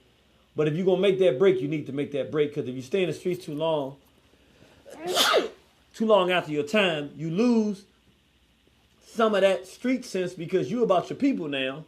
And it's not that you don't have your street sense, but your focus is different. And ultimately, I can have negative impact. I want to show something because, in talking about our brother King D. Seals, it's important to, let me get a phone number again one more time, just to let everybody know they can call in. We are taking phone calls. We had 2 calls that were on the line. I'm going to go back to, again, let me see. I got a call here from 5383. Let me go here. 5383. You live on Chopping It Up. How you doing? How you doing, sir? How you doing? We doing fantastic. How you doing, my brother? I'm doing very, very well. This is Mr. X out of Albany, New York. Get your hand on my pocket. We interviewed you about a month ago. Yes, sir. And, I saw that you was doing this thing for Darren Seals. So I was like, I definitely got to call in and chop it up with the brothers and talk about a real revolutionary, a 21st century revolutionary that, we don't recognize because he's not part of the bourgeoisie. He hasn't been, coined by the socialites. So we're not supposed to recognize him. But the grassroots people on the ground, we recognize them. That's so beautiful, man. I really, really appreciate that. Did you know anything about the brother when he was alive? Did you know who he was and what he was doing? No. It's funny that, you talk about that whole movement with him and D-Ray, because I saw the Black Lives Matter documentary on BET, and it had D-Ray all up into there, the Black Lives Matter movement, but no Darren Seals. This was in Ferguson. They had footage in Ferguson in Baltimore, but there was no Seals. There was none of his crew. None of that. So I didn't know nothing about him. And then to hear this story and see that they put D-Ray as a front man, it was killing me. Yeah, I tell you, it was interesting, man. And it cracked me up because have you ever met one of those brothers that they tell you stories and the stories be they so calm when they tell the story, you have a hard time believing it because it'd be an extreme story, but they telling it real calm. Yeah. Yeah, well, he was one of those brothers, and it was so funny when he told me because by this time I had learned his personality, so I knew he didn't do no lying. If he said it, it's what happened. He just told you what happened, but he was real. He'll tell you an extreme story, but it sounded real cool. So if you remember, a police officer got shot in the SEALs. It wasn't Darren Wilson, but after that they talked about a police officer getting shot. And right, yeah. So you know me, I'm like, yo man, what's going on? Is it da da da? He said, man, let me tell you what happened. He said, man, I seen D-Ray and I couldn't take it, man, because he was out there taking all that money. He said, I just walked up to him and I smacked him, right? So by this time, I didn't know who he was, but I had heard about D-Ray. I'd heard the name at least. And but I didn't know anything about him or anything. But he told me, he went up to him and smacked him. He told me it was a Black Lives Matter dude, and he smacked him. But he said when he smacked him, it was a whole bunch of lesbians out there. So the lesbians started trying to jump in, and so his crew had to jump in, and so it just became a free fall. And I think you can read between the lines, like his crew and that crew is different. Those are a bunch of homophiles with attitudes. These are a bunch of brothers from the street. So them things started flying. And a police officer came up and he got hit with one of them. It wasn't, people was thinking, oh, somebody's shooting at the police. It wasn't really, it didn't, sometimes things are not what they look like. So he was a real soldier, man. He wasn't playing it, and they didn't have a choice because the lesbians literally attacked him. They pushed them off, and they dealt with D-Ray and the other gay dudes and told them, get out of my city. You know what? What's important about that is that, we've had the uprisings. I call them uprisings because it was basically the slaves rebelling. So you got them in Baltimore, you got them in Ferguson, you got them in Cleveland. But the whites control the narrative. And so you never get these stories. And so it's important, especially with beauty of social media, is that the people that's on the ground telling the real stories that's really going on out there. You know what I mean? That's hilarious. The King slapping them because he knew D-Ray wasn't going to do nothing. Because when I saw the documentary, the dude had honey all over his voice. It's like, wait a minute, this dude is the leader of this group. You know what I mean? This is what and they put those images out there, right? For someone like this to be a mirror image for our young boys. So our young boys are seeing this, that he's the leader of a movement, and that maybe they should act more like him to be a leader. You know what I'm saying? That's so, right. And I'm gonna tell you what you said is just so critical because it's true. It's exactly what happened. What happened, the way people found out about this whole thing was when what happened is when I found out about his murder, I turned on the news. I don't know if it was Roland Martin or if it was something else. And I don't want to get the order of operations wrong, so don't quote me because I can't remember exactly how it happened. But long story short, in general, what happened, I saw that they started trying to say, I think it was Roland Martin. They talked about him dying, but then they started trying to say he was Black Lives Matter. So when I heard that, I said, nah, I got to do something. I said, how do I do something about this? Because I don't have the access to call Roland Martin up and say, hey, stop lying or stop doing this, or that information is wrong or whatever the case. I didn't know if Roland Martin was pushing. I just knew the narrative was that he was a Black Lives Matter advocate. That was the impression they were giving when I saw something on Roland Martin talking about him. So immediately, I went out and said, wait a minute. And I mean, I didn't even have it named properly. I had to figure out when he did the interview with us. I finally found it. Took me long hours, man, to find it. Took it, cut it, and made a video and said, let me put out the video of him so that nobody can try to turn him into anything. He can speak for himself. Not me doing it, but let him speak for himself. And we put the video out there, and I'm going to tell you, it was amazing. This is how I know people are watching us. The very next day, because, of course, when we put it out there, we talked about the fact that he was against Black Lives Matter and that this was a false narrative. I turned back on Roland Martin, and now they're talking about him different. They're calling him homophobic and saying he was into patriarchy and homophobic, but that he got killed, and that some people are saying that Black Lives Matter or Gay Lives Matter has something to do with it. And I said, there's only one person out here right now that's put and changed this narrative. I know who y'all talking about. I said, okay, gotcha, Roland. But we forced them to change the narrative. We forced them. They couldn't try to make him a member of Black Lives Matter because he was against Black Lives Matter, and we put it out there for everybody to hear. So they couldn't really give that false narrative at that time. So it was very interesting how the thing came down. And that's when we said, you know what, we got to let him talk for himself. And I was like, man, it was like almost like ordained, because I could have came out and given my opinion, but it wouldn't have meant much. It meant so much more that he was on the radio telling us. There's no way I would have had access to that information of who was doing what, how much money they were raising, how they were undermining the movement. I would have had no idea about that. I was not on the ground like that. And so, you know, he doesn't know how much of a jewel he gave us at that time. You know what I mean? Yeah. You know, what's crazy about the entire thing was, one, that Roland Martin is one of the paid for guys. We all know that. Anybody in the movement knows that. Yes, I want to say, in regards to you, though, Jeannie, it brings more credence and credibility to yourself and your movement that you have actual documentation of being down on the ground with Darren Sills and having that phone conversation with Darren Sills. Because obviously, you know, the past things about you and what you're really about. But this brings credibility because this guy, you know, he seconds you. You know what I mean? He really put you out there and said, "Hey, Genie's my guy," you know, and he called you for guidance and things of that nature. And you know, we going against the beast here. You know what I mean? It just, you know, they can tell brothers will tell a half a narrative about, all right, he got to know Genie and then now he did. It's like, no. We're going against a monster that all 44 million of us are not ready to fight.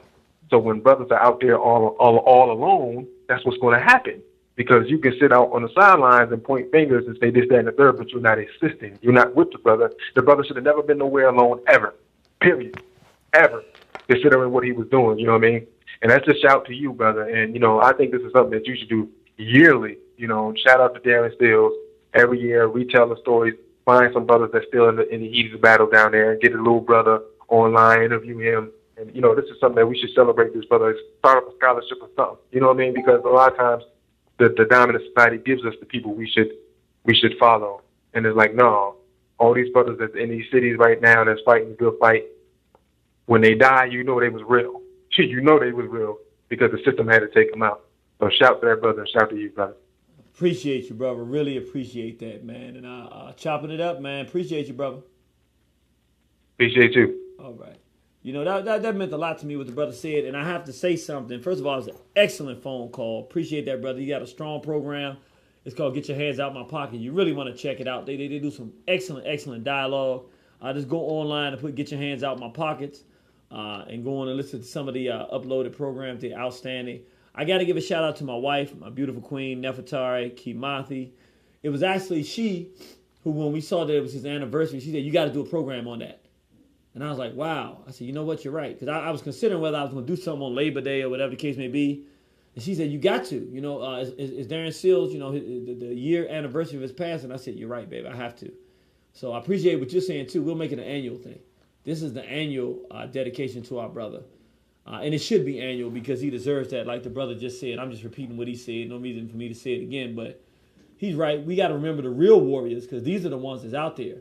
And the deep thing is, he's contacted me, asking me where to go. And I'll be honest with you. I was going to tell him to go in a direction that would have kind of insulated. It'll still have him being a warrior, but he, in my opinion, I did not see nothing like this, to be honest with you. I mean, this was extreme. But I really saw the police because he was going directly up against the beast in their face. And I was going to get him go a little slightly different direction to be able to get the same things he wanted to get accomplished, though. But again, he was a warrior. He was making that transition, and we was talking about the radio. We was talking about it, but the forces of our enemies got to him too fast. And to be real, at this point, I mean, for anybody saying anything about, you know, the brother, I mean, he stated it for himself. Notice, I never came out and told anybody that I knew Brother Darren Seals. That wasn't anything I did. We met the brother, and we chopped it up with him, and we was working with him. But I didn't go out there bragging like that. He contacted us to let the people know. He was happy to let people know, nah, this the big OG right here. In fact, he reached out to people that he liked some of the work they was doing and was telling them, yo, this is a good dude. And they was, you know, they had negative things to say, and he would send me the stuff. To be honest with you, it wasn't until, I forget, he would send it to me and I kind of look at it and laugh.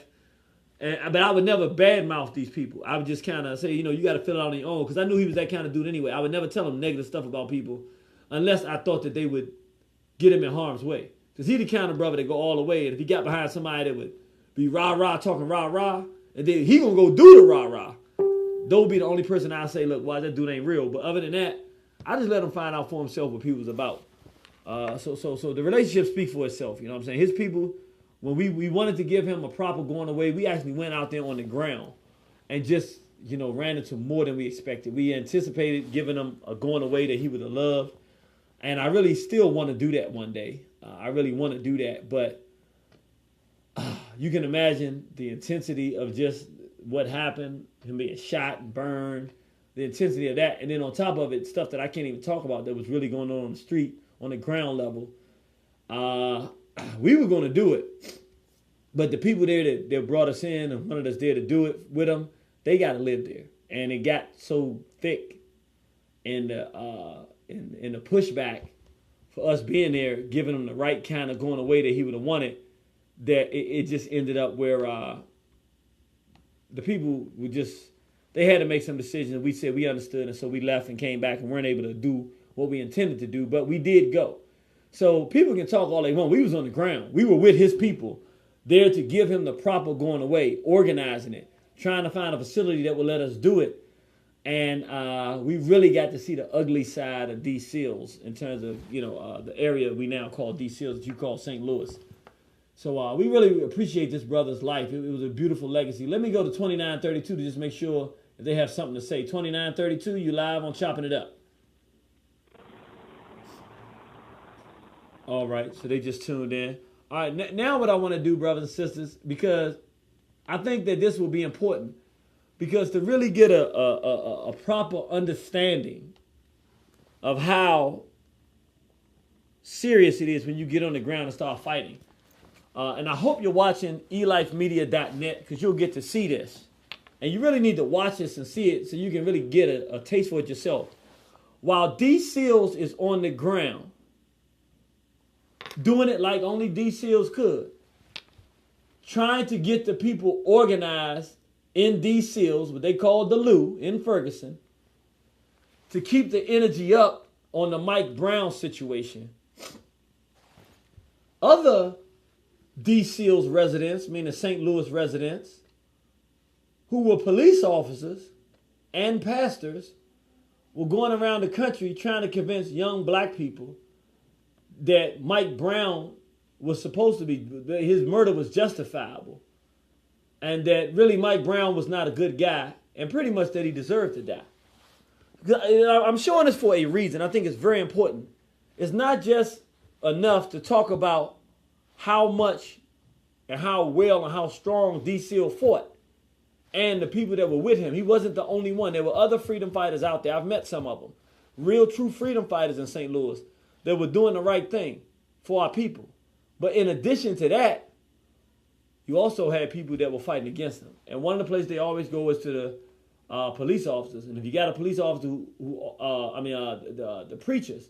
And if you got a preacher who also a police officer, there's no better place to go to try to take the brothers and sisters who are out here fighting for our people and deflate that movement. So let me show you. This is Officer Pastor Ray Hagins, while Darren Seals and the other brothers and sisters in D. Seals are trying to galvanize our people in the interest of getting justice for Mike Brown. These are the individuals that our enemies send out amongst us to try to deflate our movements. What makes me angry is how the media has manipulated the masses all over the world and literally got people marching and protesting, saying justice for Michael Brown. What actually happened is Michael Brown did rob the store. Okay, no ifs, ands, or buts about that. He committed a crime. All right, let me just stop there. For the record, let me tell you, we now have picture-perfect proof Mike Brown did not rob the store. Let me tell you what happened. Mike Brown used to sell a little bit of feel-good to the Arabs who ran that store. Okay? A little marijuana, so they can get this. It's legal now, so we can talk about it. He used to sell them a little bit of their spot of weed. He was their weed man. Earlier that day, he had given them a bag of weed to the ones that run it. And he had took his cigarillos in placement for the weed. He brought the cigarillos back and said, "No, I'm going to come pick them back up later." It's a video. We got the video, so I can talk to that. It's not what I think. He came there. I'm going to come back and get them later. So the video, they show him saying he stole the cigarillos. He didn't steal the cigarillos. He came back later to get them, and they had a different people that was on shift. So he said, "Yeah, I got the cigarillos earlier." And they was like, "No, we don't know. You got to wait till later." He was like, "Whatever." And he took them and walked out. He had already paid for those. So he did not steal, which is why that store did not make a call. I want to be very clear. There was no call made that he stole anything because he didn't steal anything. They knew him very well. He had a business relationship with them. So they never said that he did anything. All of that is a lie. So what you're hearing Officer Pastor Hagins say is a foundational lie of which we have video to prove. Let's go on and hear what he has to say. The crime is called strong arm robbery. If he hadn't committed that crime, he'd be alive today. Okay? Because when the officer rolled up on him and told him to get out of the street, that's what that was about.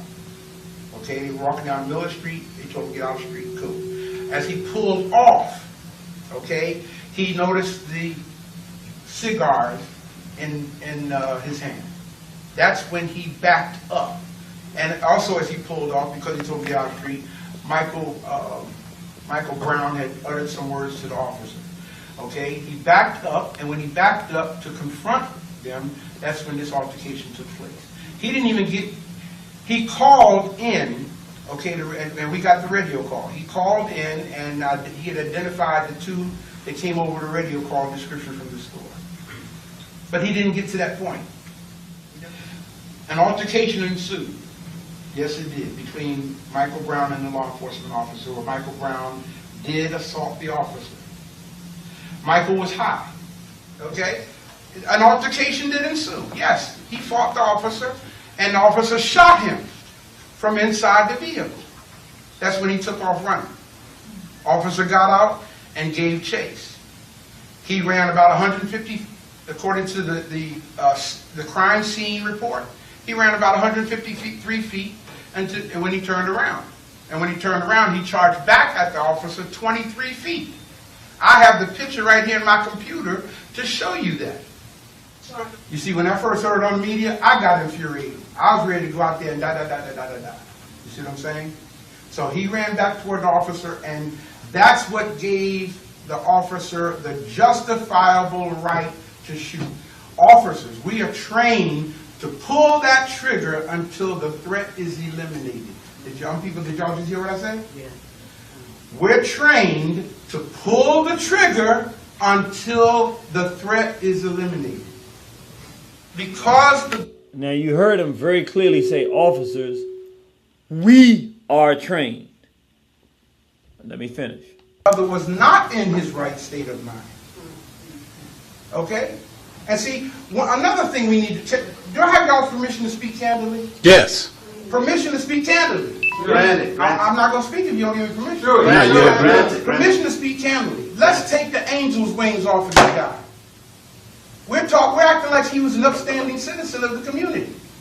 Like he was a pastor or a civil rights leader. We're talking a brother who was come on, y'all, he was a member of Trying to say the gang member. He was just like them kids sitting right there. No, I'm not going to say no, I can't say that, brother. That's not fair. That's not fair. Man, he That's was not a young black man. Brother, you don't know that. You don't know that. Yeah, but you do. I'm telling you what happened. And you have to accept it. You're telling me from a police perspective. Well, what better perspective to tell you? Man, come on, man. What better perspective to tell you, brother? So he asked, what better perspective? Now, this is Ray Hagan, officer, Pastor Ray Hagan. He asked, and he actually said that. He said, what better perspective to tell you? Y'all heard that, right? What better perspective to tell you about the murder of a young brother than from the police perspective? Real deep, isn't it? Real serious stuff. Why do I bring it up? Because, brothers and sisters, we got to understand our real heroes. If you're on elifemedia.net, I want you to see 3 heroes. And I want to talk about this real quick before we wrap up. I'm going to end it with a video by D. Seals. Brother Che Black interviewed him that night. We told you about it. We're going to show you about 5 minutes of that video where they wrapped up. And it's just a powerful thing to end with. But before we end with it, I want to just say this because it's very important to me. And I think it's very important to us as a race of people. You see, we have real black heroes. They got black mother, black father. They're here for our people, fighters. We have Micah Xavier Johnson, Cosmos at Teppenrock, D. Seals, King D. Seals. In 2016, we lost 3 warriors. 2 of them 29 years old. Micah Xavier Johnson was only 25 years old. We had terrorist murders of black people happening. Matter of fact, at 6 o'clock, when you tune in, you come in here at 6 o'clock. It will start around 6:20. We're going to do the chopping it up session. We're going to do the dedication to D. Seals tonight. We're going to talk more in depth about these brothers. And we're going to get deeper into this because this dedication is to our brother, King D. Seals. But he would want us to talk about the other freedom fighters during this time as well. And we're going to talk about that tonight with the dedication to him and tying him into the other brothers. But what's so deep is that we're so easily fooled and so really treasonous to our freedom fighters. When the white officers get murdered and killed, they got bagpipes and songs and ceremonies and their names go up. When our people that fight for us get killed, we forget their names. But they can drag anybody. I mean, we got people now that's on their knees that we getting behind and we're remembering. But the men that stood up, we don't even know their names. If I say Beyonce, you know her name. Oh, she did something in the Super Bowl. We fall for these tricks. We remember that and think that's revolutionary. But the real revolutionaries, if I say Cosmos and Teppenrock, you like, what? Who is that? You know, Jesse Williams get up and say a speech and people say, he the next Malcolm X. He don't even got a black mama and father. One of his parents white, and we think that he's the next Malcolm X. But if I say the name Micah Xavier Johnson, you like, who? Colin Kaepernick. He gets down on his knees. I don't know what him on his knees is going to do to help us. I don't know what it's going to do. But we sure on board with him. But who talks about King D. Seals, who stood up toe-to-toe with the police, toe-to-toe with the forces of white supremacy, running up in Rothschild-like white aristocratic ceremonies and just causing a ruckus, saying, look, we here now. We know who y'all are. Where's the thanks for him and his life that he dedicated to us? I know his woman would sure appreciate if we did that, because she lost him. She can't get him back, but guess what? He gave his life to his people, and we don't even say thank you. I'm sure his family would appreciate if he was remembered as the freedom fighter he is. I'm sure he would appreciate knowing that he gave his life for our people, that we call his name and remember his deeds. We're going to talk about this later tonight, so come in at 6 o'clock so we can really get into this. We got to learn to change the narrative and celebrate our real heroes and sheroes and support them when they're here and alive.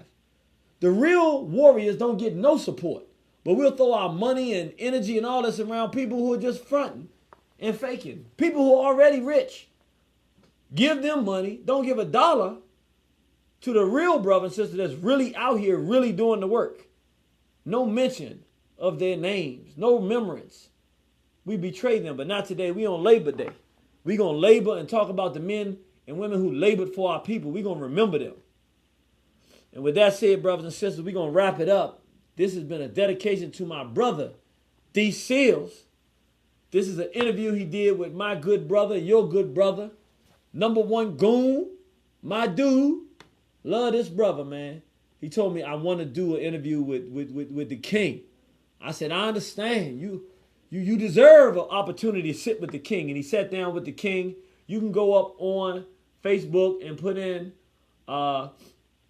Che Black interviews Darren Seals or King D. Seals, and you can watch the entire interview. But we're going to do the last 5 minutes of the interview because I thought it was very powerful, and I thought you would enjoy it. Hopefully you're on elifemedia.net, and you can feel the strength and the power of this brother as we play this last interview, and then we get ready for 6 o'clock tonight's program. Tell all your friends and family. They'll be at home. By 6:30, we'll be starting it up. Tell them to tune into this tonight because it's going to be something worth listening to and memorable, because we're going to celebrate the army of people that fight for us. We're going to remember them in a way that's appropriate tonight. Basically, before we close, is there anything you would like to say? And I just wanted to tell you, brother, it's important that you stay in this fight and that you continue to organize and mobilize with the brothers and sisters out here, because as you said, it hasn't stopped and it's not going to stop. But is there anything that you would like to say? I think it's important that people learn from our mistakes we made in Ferguson and become a little bit more intelligent and become a little bit more aware of what's going on. Because real quick, I don't mean to cut you off, but you said the mistakes. What would be one of the mistakes? The mistakes. And then I want you to continue. I think the biggest mistake we made was believing everyone was our friend, everyone that looks like us. It's like an old saying, all skin folk ain't kinfolk. We made the mistake of believing just because people were black and they was coming to our city that they really was for the movement, they really was for justice. And if you think about it, and I had said that from the jump, because I came from the streets, so my mentality was they ain't been caring about us. Police been killing us all these years, while all of a sudden all these people come and pretending like they crawl all of a sudden because it's a big media section, you know. So you gotta watch that. Now, what would be some of the things you would tell the people to look for when people come to your aid who may look like you? Matter of fact, who have to look like you, because the reality of it is if you don't look like me, then you're not even getting close. You shouldn't even be able to get close. So what would be the things that you would say to look out for in situations like that? I mean, we gotta learn from all the mistakes we've made through history and become more educated on things like COINTELPRO. We gotta, I mean, how did they take down Marcus Garvey? How did they take down Malcolm X? They always use, I call them black cracks. You know, you crack it at heart, you crack on the inside, you come with a black shell. You know, they send people in, you got a white man education, you got a European mind, you got a European agenda. we gotta watch out for that, and we gotta be aware of all these smiley faces, because a lot of people, when it's a lot of media, there's a lot to gain from the energy that's being put towards a black movement or a protest or whatever you want to call it. A lot of people gonna come in with the intentions of gaining from your shine. They're gonna try to launch their organizations and launch their they're gonna try to run for mayor, they're gonna try to run for governor, they're gonna try to that's just a game. And a lot of black folks, we don't realize that until it's too late. So what I would say is learn from what we did wrong, and if and when this happens again, make sure you know who's on your team, and make sure you know what's their agenda. Because we don't have the same agenda, we can't be in the same fight. And that's probably the biggest thing I would take away from Ferguson and the whole experience is we had so many people coming in pretending to care about Mike Brown, but they had ulterior motives, they had different agendas, whether it was money, political power, or they just want to get their faces known for social media. So many people had different agendas, but Mike Brown became the last thing on their list. Like justice was the initial agenda, and they stopped being about that. So that's the main thing I think people need to look out for when all these people coming into your city and coming into your town, coming into your hood.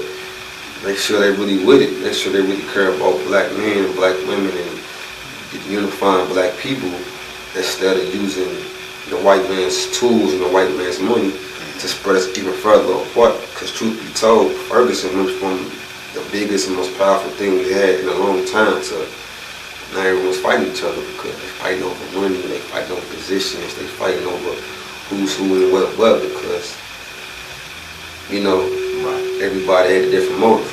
Not everybody, but the outsiders that came in, and some of the, don't get me wrong, some of the locals sold us out. Basically, there was already an agenda when they came in time to help, and really they're just playing up in their agenda. Exploiting and soliciting, that's all they did. Well, brother, I really appreciate your time. It was definitely an insightful conversation to really hear from someone who was on the ground, and not just someone who was on the ground, but someone who was involved and helped, in fact, spearhead what was going on and what we've seen in the media. And so I appreciate your time, and it's important, like I said, for you to stay in this fight, young soldier. Stay on the front lines, and I will definitely see you soon, my brother. Appreciate it.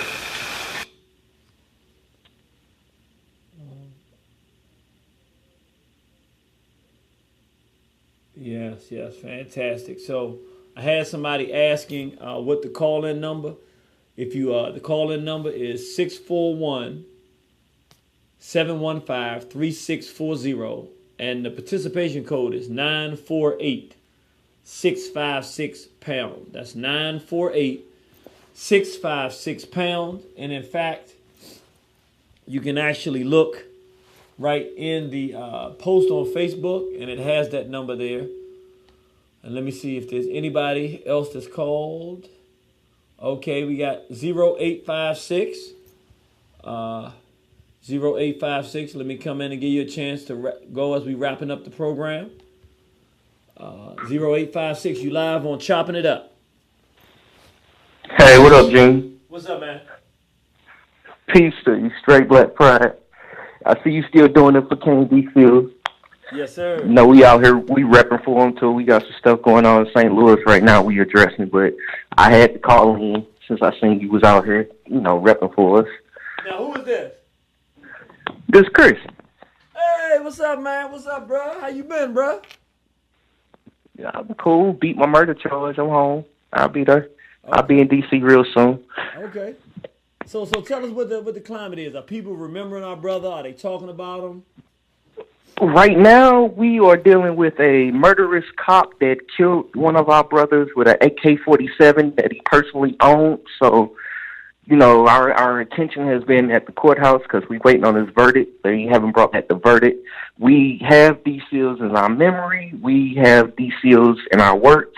He is a motivating factor of what we're doing, and that's what we're working on right now as far as strategizing to handle both situations, to represent these SEALs and to also address these killer cops that are still rampant in our city as we speak. Wow, beautiful, beautiful. Well, I tell you what, anything we can do to help, you just let us know. We here. We putting this message out. If anybody out there that represents the brothers and sisters that wants, is only if they want to speak and have an audience. We got the Chopping It Up program so they can tell us what's going on, what the circumstances are behind that murder, and how the people are feeling. This is an opportunity where nobody owns me, which means as long as they not using no profanity and no N-word, they can come on here and they can tell the people whatever they want to tell the people, and they can share as much information as you all want, and you have access to a venue. You got my personal number, my information. If y'all need and then again, that's if y'all need. I'm not pushing it, but if y'all need it and say we want to let people know what's going on, because I saw a few posts about some stuff, but I don't really know the story. Right, so it's not getting around. Right now, we've been kind of like closed behind doors because there have been, we've learned from our mistakes. Good. Okay. So, what's not on the internet, we're going to keep under our hats. But right now, we are in the process of waiting for this verdict. The officer, his last name is Stokely, I believe. Okay. It's pretty clear cut. They got him on video shooting this man with a personal weapon, and then after he shoots the man, he goes into his office, into his personal, into a squad car, into a personal bag, and pulls out another weapon and goes and put it on the individual he killed. And from what they said in court documents, he had a bag of guns. So I don't even know how that is. This the one where, and it might be a different case, but where a brother was dealing with some white female, and then the married guy, the ex guy that was his ex-wife found out that she had been messing with this guy. He was the brother, and the brother wasn't even messing with her no more, and he went and killed him. Was a different case. Nah, this is different. This is different. So why did he kill this brother? Do we have any idea? Because he was a cop and he thought he could get away with it. So we talking about just pure execution. Pure execution. They had been having run-ins. They had been having incidences. He is part of a rogue crew of police officers that we are trying to get off the streets. Unfortunately, some have rose through the ranks, so it's a little bit more difficult to chop off the head of the snake, but that's the process right now. A lot of information about the cover-up is coming out. A lot of the officers that were involved or being named. Like I said, that's a little above my pay grade. I don't want to speak on it because it's somebody else handling it, and I don't want to step on no toes. So, we're living in a very corrupt environment right now here in St. Louis as far as our legal system goes. And I can say from a different perspective, being an outsider coming into St. Louis, and I'm from D.C., I can honestly say I ran into some real different stuff down there in St. Louis. It's very corrupt. And it's quite frankly, the word I would use is dangerous. And it's dangerous from a multitude of perspectives. And one of them is extremely, extremely corrupt law enforcement. Do this for us, brother. Again, if media is not what you guys want, then then we're not doing that. But if it gets to a point where they're saying we want to be able to tell our story, so that people can get it real time, and we can do we can even do what they call it Skype, where we can see people, or we can talk to the attorneys, whoever it is. If they want a professional environment where you can get your message out and tell people what's going on at a time that y'all want to do it without the filter. Again, we don't do no profanity and N-word, but we want the real story. You can contact me. I'll pass your information over to his family, and just out of respect for the family, I don't want to make any decisions or anything. Sure. I'll relay your information to them. Just from working on my film and my project, what I've learned and what I've grew in is understanding and respecting the community, the witnesses, the people that are trying to be involved, because we cannot protect everybody, and people, like you said, are risking their lives to stand up and to just make statements. So I've had to, step back and regroup on the way that I deal with situations. So I'll pass that along and see if it's something they want to do. And if they want to do it, we can definitely, me, I'm definitely going to move forward with it. Yeah, all right, brother. Well, we definitely appreciate you calling. And like I said, these airways are open to you guys if you want them and to the degree that you want them. And we wish y'all the best of luck out there. But we definitely would like to know as much as you can share real time when it's time. Okay, where do we go if we want to keep track and know what's going on with that situation and what our brothers and sisters need? How do we keep track? Right now, there's a few people that have been like adamant with live streaming. I know Lala Moore and Dirt Brown, or two people that are very up to date with everything. Okay. Like, my apologies. I've been like traveling and doing other things, so I haven't really been there to address the situation. I've been doing more strategizing. But what I'm gonna do, if I can, I don't know how long you're gonna be on the air, but I'm gonna drop this link into a group chat that we have and see who wants to, if they want to speak up right now, because like we're right now in the war room. So. Okay, yeah, you can let them know if they want to call in right now. They can do it.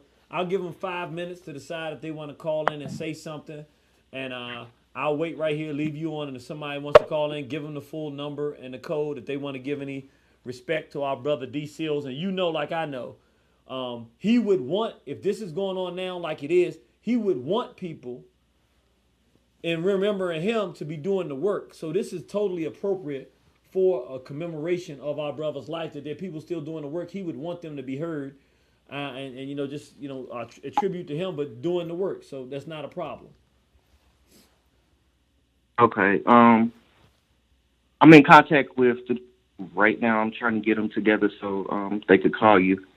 But yeah, this is just us continuing the work that D Seals did, continuing the work of the other activists that's been out there side by side with him. Like, that fight, the Ferguson never stopped. I don't know where people got that impression that it was over, but it's only got worse. Like, there's a long, long road ahead, and here we are a year later having the same conversations, more footage, more bodies, more carnage, more death, and no answer. So we're going to keep working. We're going to keep moving forward. Let me do this. What I want to do is I'm going to go right now just so that people can see. I'm going to make a few announcements, and I'm going to hang you. You just stay right there and let me know if anybody decides they want to come in. But let me make a few announcements. Of course, remember, tonight at about 6:20 or 6:30, we'll be doing the same thing we're doing now. Dedication to Darren Seals, but we're going to also talk about some of the other freedom fighters in this dedication to him. Next week, we're going to change this flyer because it has the wrong date, but if you're looking at it on elifemedia.net, it says September 4th. It's actually September 11th. This is next week. Next week on our radio program from 2 to 4, you know, that every second Monday of every month, we do the discussion about male-female relationships, black male-female relationships. What we're going to do next week, 2 to 4 p.m. is the definition of a good black man and a good black woman. We always talk about, I want a good black man, I want a good black woman, but we don't actually define what that means. And we're going to do that next week with myself, Sister Al Kamar, and my sister Hanifa.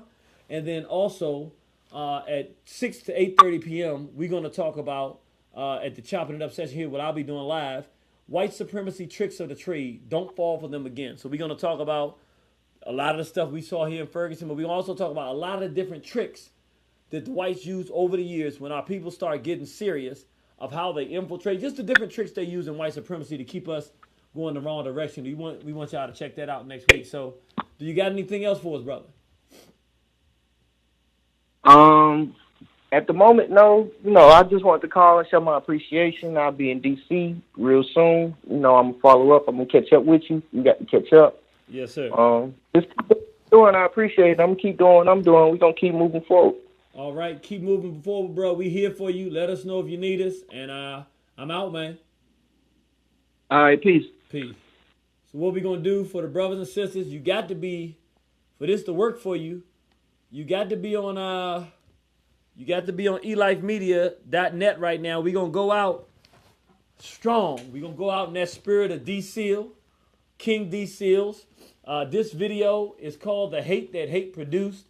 It was a video that was made to talk about, you know, that African freedom fighting spirit, that, you know, we got to stand up for ourselves. And it was really made in commemoration of people like Malcolm X and Nat Turner and Marcus Garvey and Queen Nanny of Jamaica, and those freedom fighters that said we won't tolerate this foolishness of abuse of our people.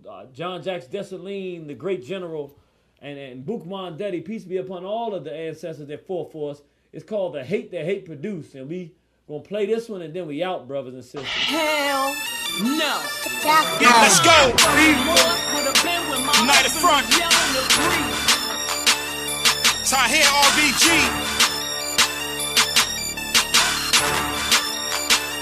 Yeah. Let's go. I can't shake it loose. This the hate that hate produced. I'm here to break the noose and fight the devil. Ain't no truce. Raise it another level. Shame the devil. Say the truth. And look him in his eye when the enemy's facing you. I can't shake it loose. This the hate that hate produced. I'm here to break the noose and fight the devil. Ain't no truce. Raise it another level. Shame the devil. Say the truth. And look him in his eye when the enemy's facing you.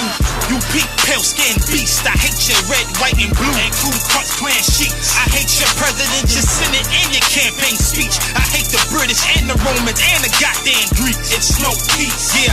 Moral persuasion doesn't work with Caucasians. You speak this language through violence with guns blazing. So what I'm saying, negotiating with Satan, it's the waste of time. You out your African mind. Gonna make these devils pay for every single crime ever committed. Cracker, you did it, now it's time to die. I spray the ratchet, I blat it, no moving backwards. I'm sending bullets at crackers and all faggots. Forward is the motion. Killing devils on different levels, concocting potions to stop them from encroaching on our way of life. I got a knife to slit his throat quick. Get my people hyped, cause what I write is always dopeness, focus. I can't shake it loose. This the hate that hate produced. I'm here to break the noose and fight the devil. Ain't no truce. Raise it another level. Shame the devil. Say the truth. And look him in his eye when the enemy's facing you. I can't shake it loose. This the hate that hate produced. This the hate you, man. I'm here to break the noose and fight the devil. Ain't no truce. Raise it another level. Shame the devil. Say the truth. And look him in his eye when the enemy's facing you. Take a step in my lane. I'm projecting the pain. Visions and pictures in my veins of us tortured and slain. So many sons and daughters slaughtered, some known on the name. Bringing my eye to the situation is why I came to shake every pet nation, gon' exterminate. Marcus Garvey, Mugabe, politic, run them all away. KPI type methodology, how the gods slay. Try life and I don't play. Kill these crackers in broad day. Enter the scene, got them clean and watch me swerve at it. Big juju in my pocket, I ain't worried about it. That go for grown-ups to babies. Salute my Baba Khalid, Muhammad, we solid. I call for violence, is very valid. Yeah, murder these devils, it's divine order. We opposites, I reject them mixing like oil and water. Africa for Africans, representing them words strong. I say shut them borders down and let us get our purge on. I can't shake it loose. This the hate that hate produced. I'm here to break the noose and fight the devil. Ain't no truce. Raise it another level. Shame the devil. Say the truth. And look him in his eye when the enemy's facing you. I can't shake it loose. This the hate that hate produced. I'm here to break the noose and fight the devil. Ain't no truce. Raise it another level. Shame the devil. Say the truth. And look him in his eye when the enemy's facing you. This ain't no Kumbaya vibe. My Yasa is a war tribe. That's my war cry. Double H famine, it's wartime. Devils want it all. Was peaceful coexistence. Anti-separation, he's violently resistant. Coupe tech, bullet high. Hit the deck when bullets fly. The devil won't change. It needs to be euthanized. The stupidness, foolish minds you will get. Use your blind. Suicide, trusting this cracker is suicide. Fool me once, shame on you. Fool me twice, you know the play. That peace talk is juvenile. It really don't hold no weight. Fighting hate with love sounds great in theory, but never ever ever work in history. Name one place that this cracker went. Name one place that this cracker left alone. I bet that they was war prone. Keep a piece in your wardrobe and know the world's a war zone. I can't shake it loose. This the hate that hate produced. I'm here to break the noose and fight the devil. Ain't no truce. Raise it another level. Shame the devil. Say the truth. And look him in his eye when the enemy's facing you. I can't shake it loose. This the hate that hate produced. I'm here to break the noose and fight the devil. Ain't no truce. Raise it another level. Shame the devil. Say the truth. And look him in his eye when the enemy's facing you.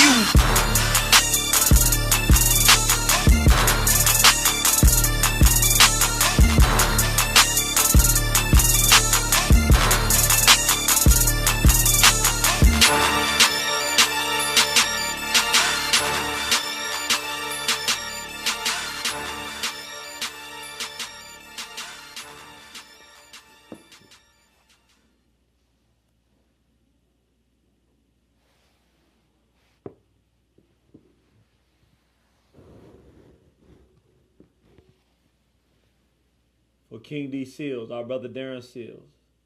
We love you. We appreciate you. And we're going to continue to fight till we win. In your memory. Ashe.